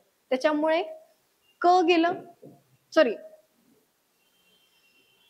ब गेलं, क पण बरोबर आहे. त्यामुळे पर्याय नंबर 4 उत्तर. याचं एक्सप्लेनेशन बघू आपण. 2 समित्या होत्या, कस्तुरीरंगन समिती आणि गाडगीळ समिती. या दोघांना कशासाठी नियुक्त केलं होतं की पश्चिम घाट हा प्रदेश जो आहे त्याच्यात खाणकामावर परवानगी द्यायची की नाही द्यायची या संदर्भात गाडगीळ गट जो होता ना, त्यांनी सांगितलं की संपूर्ण घाटच ESA घोषित करा. ESA म्हणजे काय, इकॉनॉमिक सेन्सिटिव्ह झोन. संपूर्ण घाटच तुम्ही घोषित करून टाका. गाडगीळ गटाने झालं. माधव गाडगीळ हेच म्हणजे माधव गाडगीळ. खाणकामावर संपूर्ण पश्चिम घाट क्षेत्रात बंदी आणावी असं या गाडगीळ गटाने सांगितलं होतं. तेच जर तुम्ही कस्तुरी रंगन समिती बघितली तर त्यांनी म्हटलं की 2 घाटात विभागात वर्गीकरण करा आणि त्यातल्या 63% क्षेत्र जे होतं ना ते खाणकामास परवानगी द्यावी. त्यांनी काही पूर्ण पश्चिम घाट पूर्ण बंदी ठेवा असं वगैरे काही सांगितलं नाही. ते गाडगीळ यांनी सांगितलं आणि थोडीफार परवानगी देऊ शकतो असं कस्तुरी रंगन या समितीने सांगितलं. पुढचा प्रश्न बघू आपण. शेवटचा प्रश्न. डॅश डॅश म्हणजे सौर ऊर्जा शोषून घेणारा सेंद्रिय कार्बन आहे जो काही सेंद्रिय एरोसोल्स मध्ये आढळतो. कार्बनचे प्रकार आहेत कार्बनचे वेगवेगळे प्रकार आहे. Green carbon, blue carbon, black carbon. सगळ्यांना माहिती ब्लॅक कार्बन म्हणजे काय, काजळी.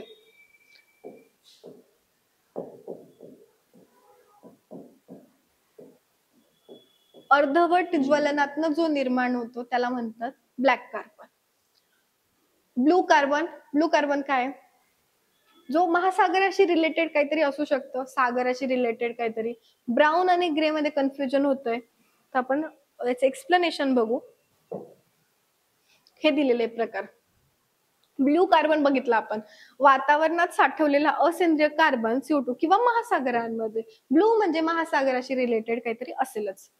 ग्रीन कार्बन दिलेलं आहे, वनस्पती आणि मृदेमध्ये साठवला जातो. ग्रीन म्हणजे हे आलं, प्लांट्स आले. त्यानंतर ब्लॅक कार्बन जीवाश्म इंधनाच्या अपूर्ण ज्वलनातनं तयार होतात. जीवाश्म इंधनाच्या अपूर्ण ज्वलनातनं तयार होतात हे ब्लॅक कार्बन. म्हणजे आपण मेणबत्ती बघितली असेल, मेणबत्तीच्या वरती जी काजळी निघते अपूर्ण ज्वलनातनं तयार होत असतो तो, त्याच्यामुळे त्याला ब्लॅक कार्बन म्हणतात. आणि उत्तर काय, ग्रे कार्बन. जीवाश्म इंधनात कोळसा आणि खनिज तेल जीवाश्म इंधनात आढळतं. Grey carbon.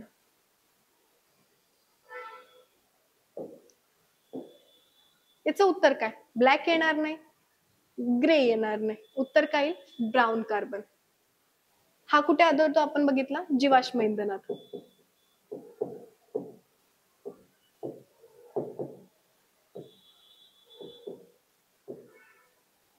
ग्रे कार्बन आणि ब्राऊन कार्बन म्हणजे सौर ऊर्जा शोषून घेतात ते सेंद्रिय कार्बन आणि जो काही एरोसोल्स मध्ये आढळतो.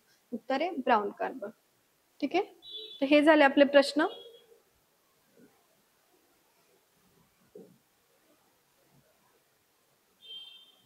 Okay, thank you.